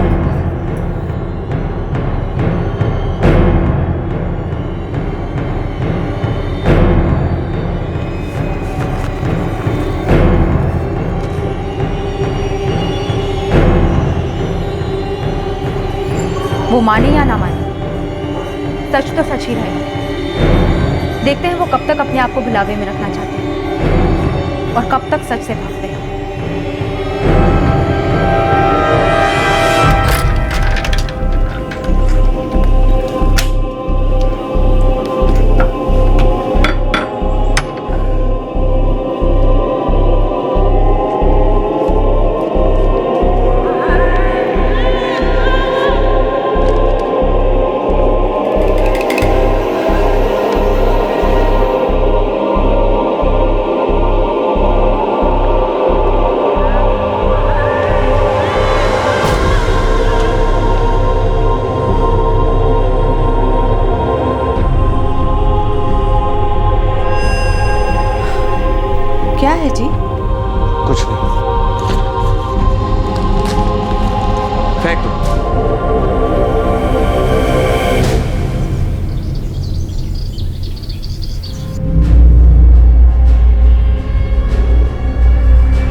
महेश्वर जी, हमारी तरफ से ओके है। अगर ऐसा है तो हमारी तरफ से भी ओके ही है, क्यों महेश्वर? जी भाई साहब, आपने जो कहा वो सब सर माथे पर, हम कोई कोर कसर नहीं छोड़ेंगे। वैसे भी एक ही तो बेटी है हमारी। विश्वनाथ जी, ये तो आपका बड़पन है। मुबारक हो। बहुत बहुत मुबारक हो, मुबारक हो।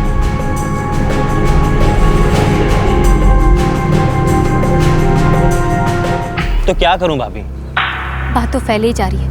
अखबार पढ़ा? जी। देखो गगन, गलत तो किया आपने। भाभी जो होना था सो हो गया, आप उसकी वकील क्यों बन रही हैं?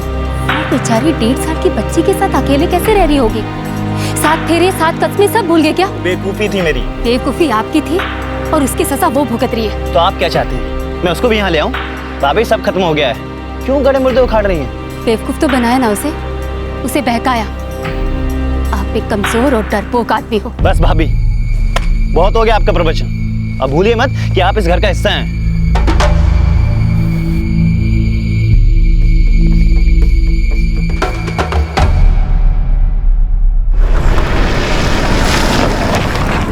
गांव के सरपंच से मैं मिला था, आदमी समझदार लगता है। हमारा पूरा ग्रुप दामिनी की हेल्प करना चाहता है।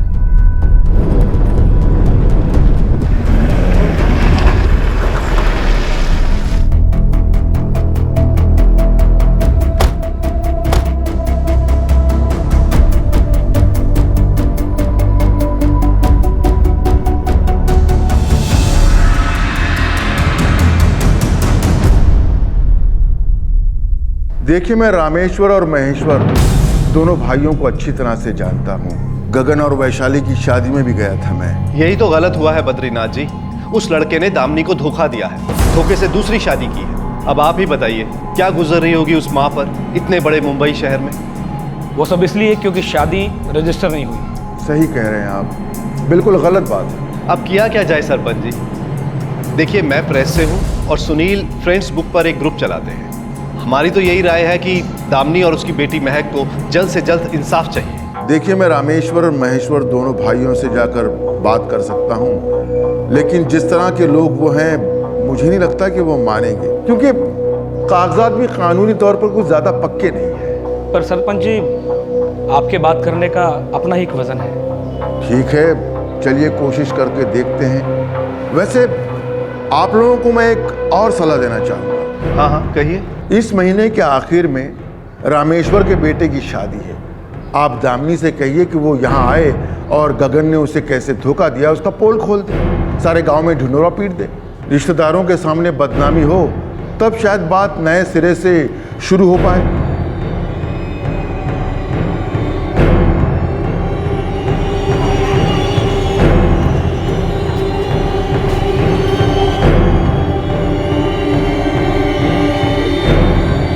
मुझे लगता है दामिनी को ना महक को साथ लेके जाना चाहिए। हाँ, ये बिल्कुल सही मौका होगा। गगन और उसकी फैमिली को सबके सामने मजबूर होकर मानना ही पड़ेगा। लेकिन दीदी, मेरी हिम्मत नहीं हो रही है। हौसला रखो दामिनी, डरने की कोई जरूरत ही नहीं है। वहाँ सुनील है, राठी जी है, और सुनील ने तो एक एनजीओ से भी बात करके रखी है, वो भी मदद करने के लिए तैयार है। हाँ दामिनी, तुम हमारे साथ चलो। वैसे भी 25 को हम यूपी जा रहे हैं। ग्रेट। मोहित की शादी 28 की। मैं सुनील से कह दूंगी, वो तुम्हें स्टेशन पर लेने के लिए आ जाएगा। कलावती आंटी, दामिनी जा रही है, बुक कर दो टिकट।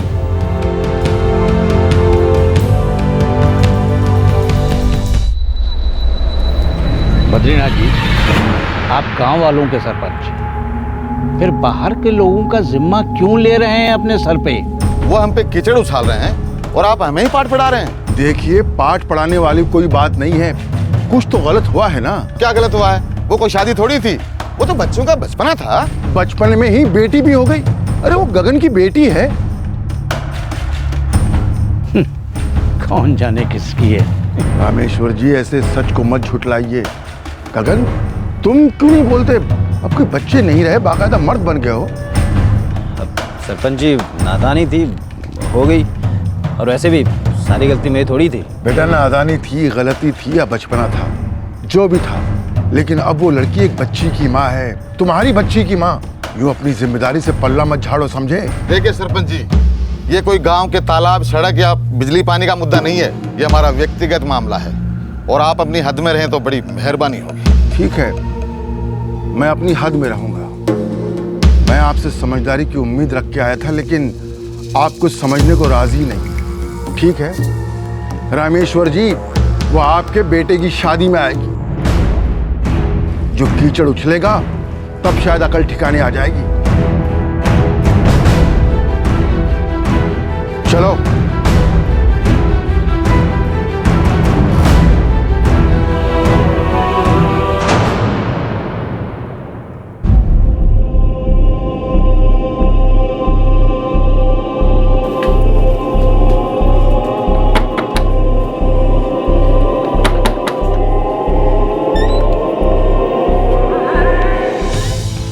तो आप लोग 25 को नहीं जा रहे हो? नहीं जाना हो पाएगा दामिनी, हमारे रिश्ते में कोई गुजर गए हैं, इसलिए जाना कैंसिल हो गया है। और मैं यही पूछने आई थी कि तुम्हारे टिकट का क्या करूं?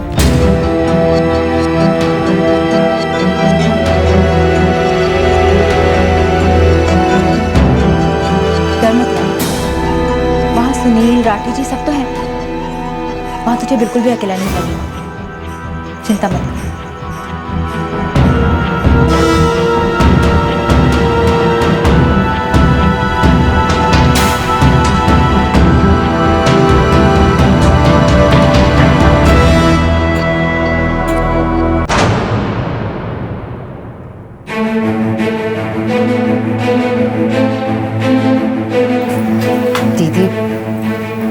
अकेले कभी बाहर नहीं गए।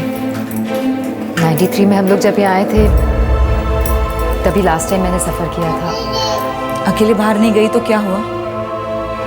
अकेले बहुत कुछ किया है तूने। अकेले बच्चा पैदा किया है, अकेले पाल रही है उसे, और जहाँ तक मेरा ख्याल है अकेले ही पालेगी।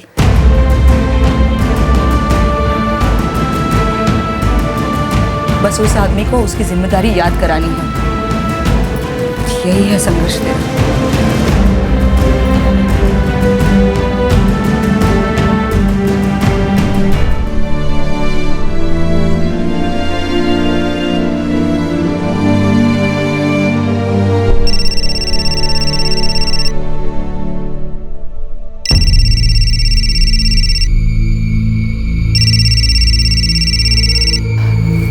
हेलो। काट दूंगा तुझे और तेरी बेटी दोनों को। कौन बोल रहा है? मोहित बोल रहा हूँ मैं, गगन का भाई। सुना है कि तू मेरी शादी में हंगामा करने के लिए आ रही है? देख, गगन ने तेरे साथ क्या किया क्या नहीं किया, इससे मेरा कोई लेना देना नहीं है। और ये जिनकी भी शय पे तो इतना उछल रही है ना, नहीं डरता मैं किसी से। बोल देना जाके उनको। लेकिन अगर तू यहाँ पे आई तो तेरी वापसी की टिकट बेकार जाएगी। Hello hello.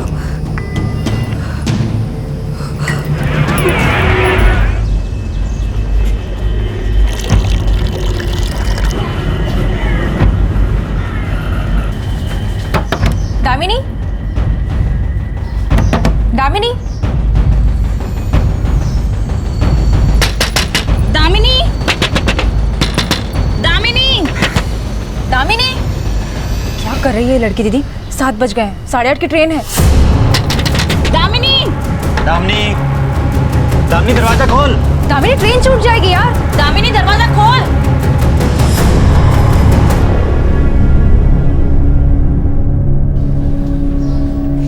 क्या हुआ? जाना नहीं है क्या? मुझे अपनी परवाह नहीं है, मैं किसी भी हद तक जा सकती हूँ, पर जैसी महक का ख्याल आता है मैं घबरा जाती हूँ। मैं महक की जिंदगी खतरे में नहीं डाल सकती, अभी उसकी पूरी जिंदगी पड़ी है। दामिनी, राठी जी, सुनील, उसका पूरा ग्रुप सब तुम्हें लेने आएंगे, और वो गगन और मोहित तुम्हारा कुछ नहीं बिगाड़ सकते। मैंने अपनी इन आंखों से भरी भीड़ में मार काट होते हुए देखा, अपनी जान बचाती पागलों की तरह छिपती फिरी। मैं कुछ भी करने को तैयार हूँ, लेकिन मैं महक की जिंदगी खतरे में नहीं डाल सकती। ये धमकी झूठी हो सकती है, लेकिन अगर किसी ने चाकू निकाल लिया और महक को चोट लग गई तो मैं क्या करूंगी? किसके लिए जीऊंगी मैं? किसके लिए लड़ूंगी? क्या मतलब रह जाएगा मेरी इस लड़ाई का?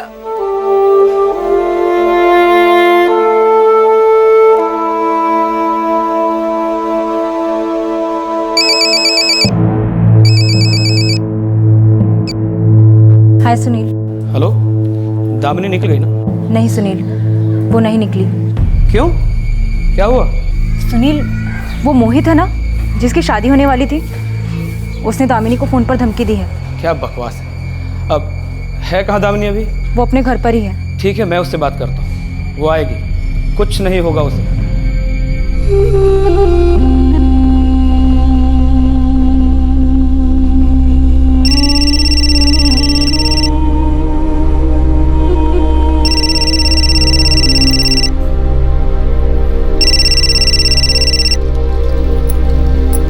मुझे माफ कर दीजिए सुनील जी।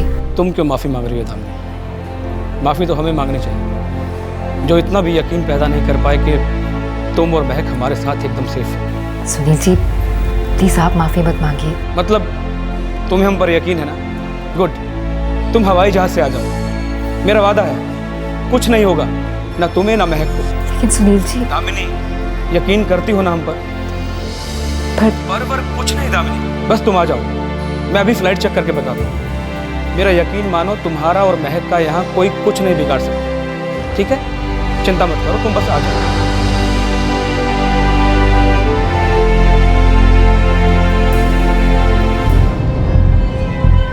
कल सुबह की फ्लाइट है, 15,000 टिकट। नहीं दीदी, ये बहुत ज्यादा है। कल 26 है, शादी 28 की है। तुम देर से देर वहां पर 27 को पहुंचोगी तो भी चलेगा। हाँ भैया, 27 की टिकट देखिए। एक मिनट। 11,500 का है, चलेगा? 7,000 तो है, 4,500 कम पड़ रहे हैं।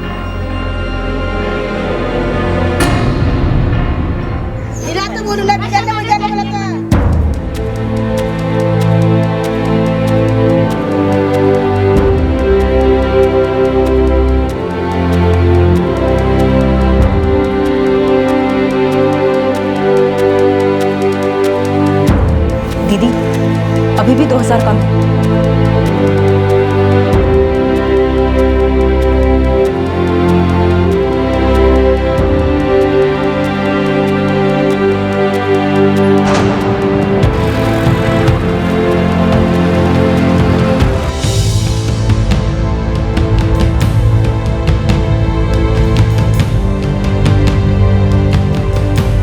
अरे टेंशन मत ले यार, एयर होस्टेस से पूछ लेना कि सीट बेल्ट कैसे बांधते हैं।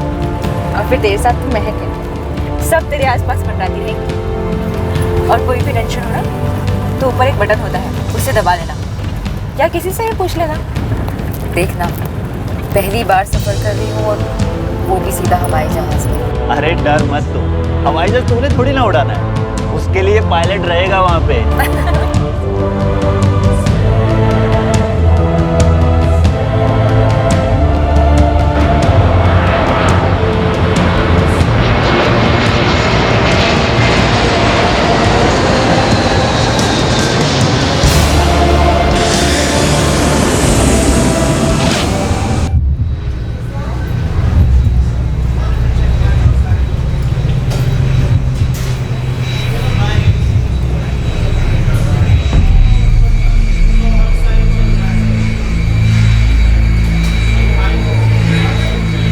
एक्सक्यूज मी, आप दामिनी जी? आप आइए हमारे साथ। आइए। देखिए, आइए।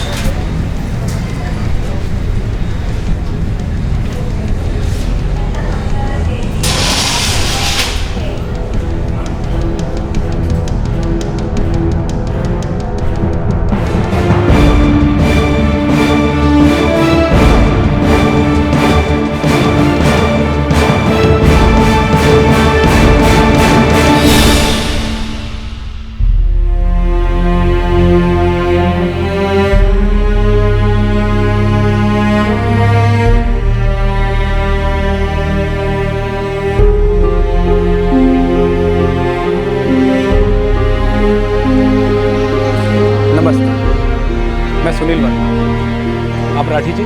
नमस्कार। और आप शर्मिला जी। नमस्ते। चलो दामिनी, तुम्हारे ससुराल चलते हैं। चलो।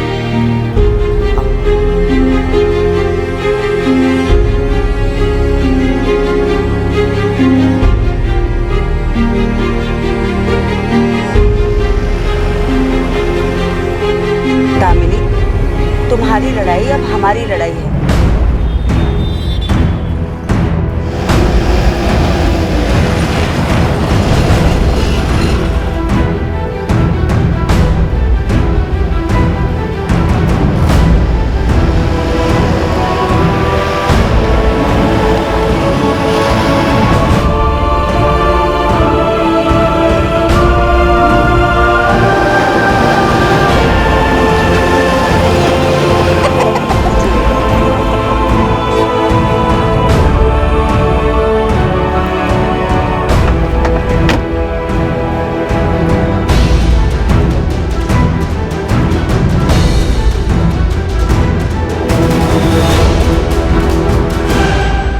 दामिनी, आप सरपंच बद्रीनाथ जी हैं। सारा गांव तुम्हारे साथ है दामिनी, तुम्हें तुम्हारा हक जरूर मिलेगा।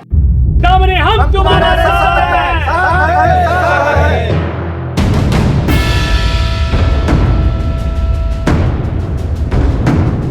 आजाओ भाई, आ जाओ, चलो।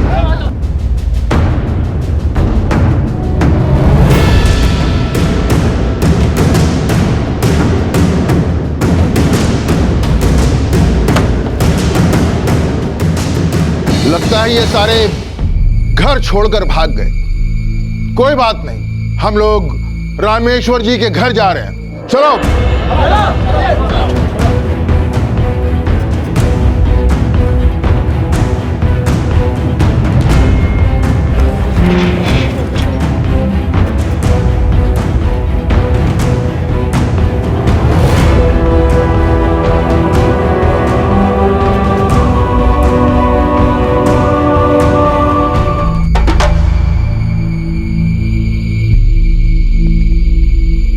रामेश्वर जी, आपके भाई और उनके परिवार वाले कहाँ हैं? पता नहीं, कहीं गए होंगे।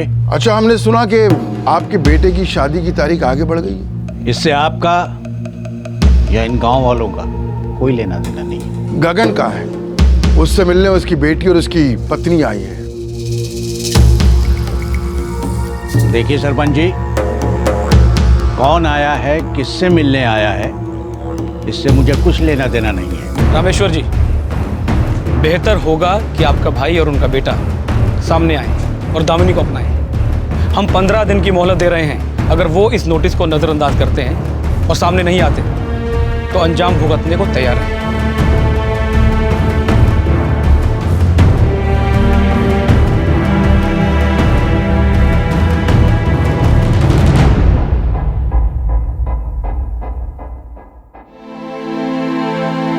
सरपंच जी, हमारे एनजीओ के ऑफिस में एक अच्छी सी जगह है जहां दामिनी और महक आराम से रुक सकते हैं और हम इनका पूरा ख्याल भी रखेंगे। और हाँ, मैं मजिस्ट्रेट के सामने पिटीशन भी दायर करूंगी। यूपी के टॉप लॉयर्स हमारे दोस्त हैं। दामिनी का केस अब वही लड़ेंगे। और इस केस पर जितना भी खर्चा आएगा उसके लिए फंड रेज मैं करूंगा। नहीं, उसकी जरूरत नहीं पड़ेगी। इसके लिए वो एक पैसा भी नहीं देगा। देखिए, मेरे ख्याल में हमें 15 दिन और इंतजार कर लेना चाहिए।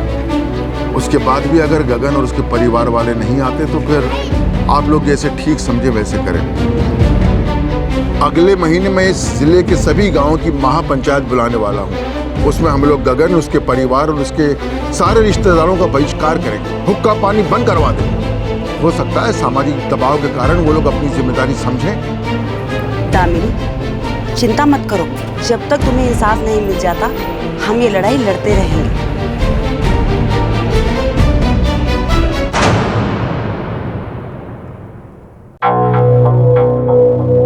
15 दिन हो गए लेकिन गगन और उसके परिवार वालों की तरफ से कोई खबर नहीं आई। गगन और गगन के परिवार वालों ने सरासर गलत किया है। हमें ये नहीं समझ में आ रहा है, आखिर वो लड़की पुलिस में जाकर शिकायत क्यों नहीं दर्ज करा रही है?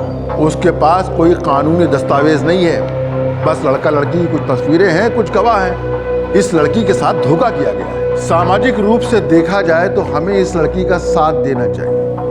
इसे इसका अधिकार दिलाना चाहिए। एक बहू बेटी का जो हक होता है वो इसे मिलना चाहिए। अगर गगन इस लड़की को अपने साथ नहीं रखना चाहता तो न रखे, लेकिन इसका और अपनी बेटी का खर्च देना चाहिए, जो हर आदमी का, हर पति का, हर पिता का कर्तव्य होता है। आप कहना क्या चाहते हैं बद्रीनाथ जी? मेरा कहना है कि हमें गगन, उसके परिवार और उसके सारे रिश्तेदारों का सभी गांवों से बहिष्कार कर देना चाहिए, हुक्का पानी बंद कर देना चाहिए। देखिए, मसले एक हद तक व्यक्तिगत होते हैं। अगर किसी इंसान की किसी गलत हरकत से किसी दूसरे इंसान की जिंदगी पर फर्क पड़े तो मसला व्यक्तिगत नहीं रह जाता, जाती नहीं रह जाता। तो ऐसे इंसान को समाज के सामने जवाबदेह होना पड़ेगा।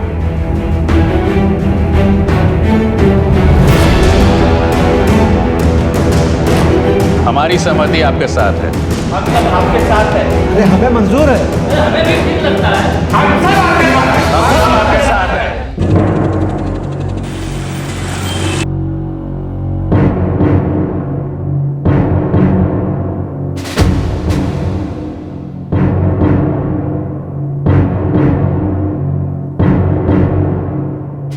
सर, ये साफ साफ दहेज, मेंटल टॉर्चर और बेगमी का केस है। ठीक है, भी आए अपनी सफाई दें। मैं मैजिस्ट्रेट कोर्ट में हाजिर होने का नोटिस जारी करता हूं।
तीन नोटिस आ चुके, अब क्या करेंगे हम? पता नहीं।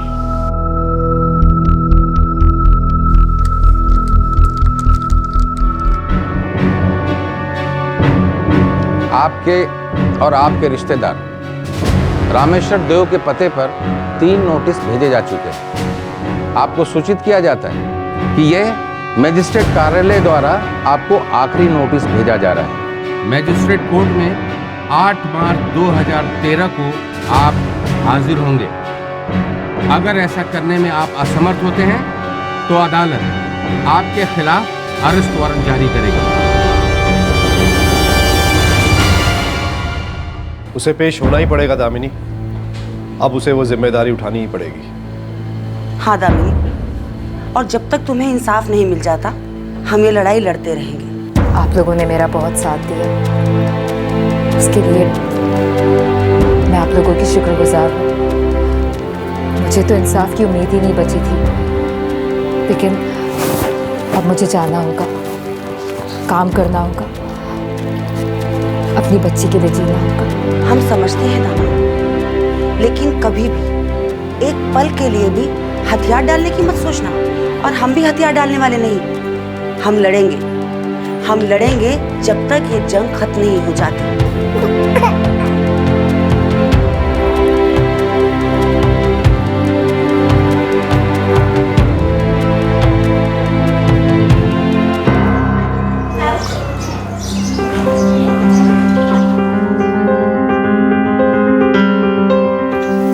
ऐसे दुम दबाकर भागे हैं, पता नहीं किस बिल में जाके छुपे हैं। मैं नहीं जानती थी कि गगन मुझसे इतनी बुरी तरह से छुटकारा पाना चाहते थे। खेल खेलने की क्या जरूरत थी?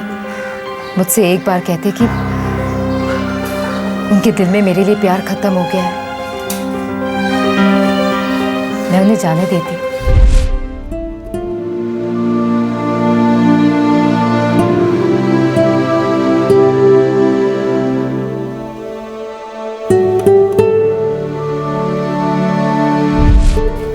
मैं भी कितनी नादान थी, छोटे छोटे पलों में खुशियां तलाशती रही। दामिनी, कुछ यादें कड़वी ही होती हैं, कुछ तजुर्बे बुरे ही होते हैं, लेकिन जिंदगी सिर्फ उनसे नहीं बनती।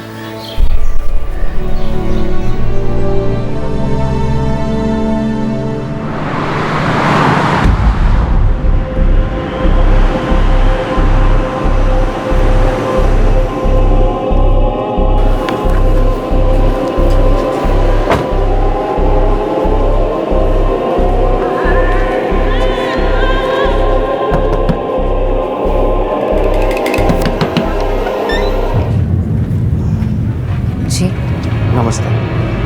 आप दामिनी है ना? जी। मैं वैशाली का फादर प्रकाश चौबे।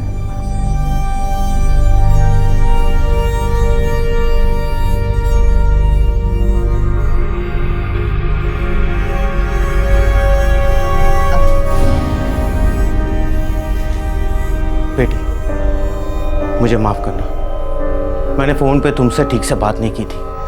जी कोई बात नहीं, आप मुझसे बड़े हैं। दामिनी बेटा, मैं बहुत आभारी हूं, तुमने मेरी आंखें खोल दी, लेकिन अब बहुत देर हो चुकी है। वैशाली उस आदमी की पत्नी है। वैशाली मेरी एक लौती बेटी है। मेरा जो कुछ भी है सब कुछ उसी का है। मैं कितना बेवकूफ था कि सब कुछ उस आदमी के नाम कर दिया। बेटी, मैं भीख मांगता हूं, मेरी बेटी की जिंदगी बर्बाद होने से बचा लो। अगर मुझे पता होता तो मैं मेरी बेटी की शादी उस आदमी से कभी नहीं करता, लेकिन अब मैं कुछ नहीं कर सकता। ये लो बेटी, इसमें काफी पैसा है, प्लीज ले लो और मेरी बेटी को छोड़ दो। ले लो। देखिए, मुझे आपके ये पैसे नहीं चाहिए। मैं बस इतना चाहती हूँ कि गगन ये स्वीकार करे कि उन्होंने मुझसे शादी की, वो ये माने कि महक उनकी बेटी है। मैं सिर्फ इतना चाहती हूँ कि मेरी बेटी जायज तरीके से बड़ी हो, और जब तक कि वो 18 साल की नहीं हो जाती, गगन उसे सपोर्ट करे। बात रही आपकी बेटी की, तो वो गगन के साथ खुशी से रह सकती है। मैं उनके बीच में कभी नहीं आऊंगी।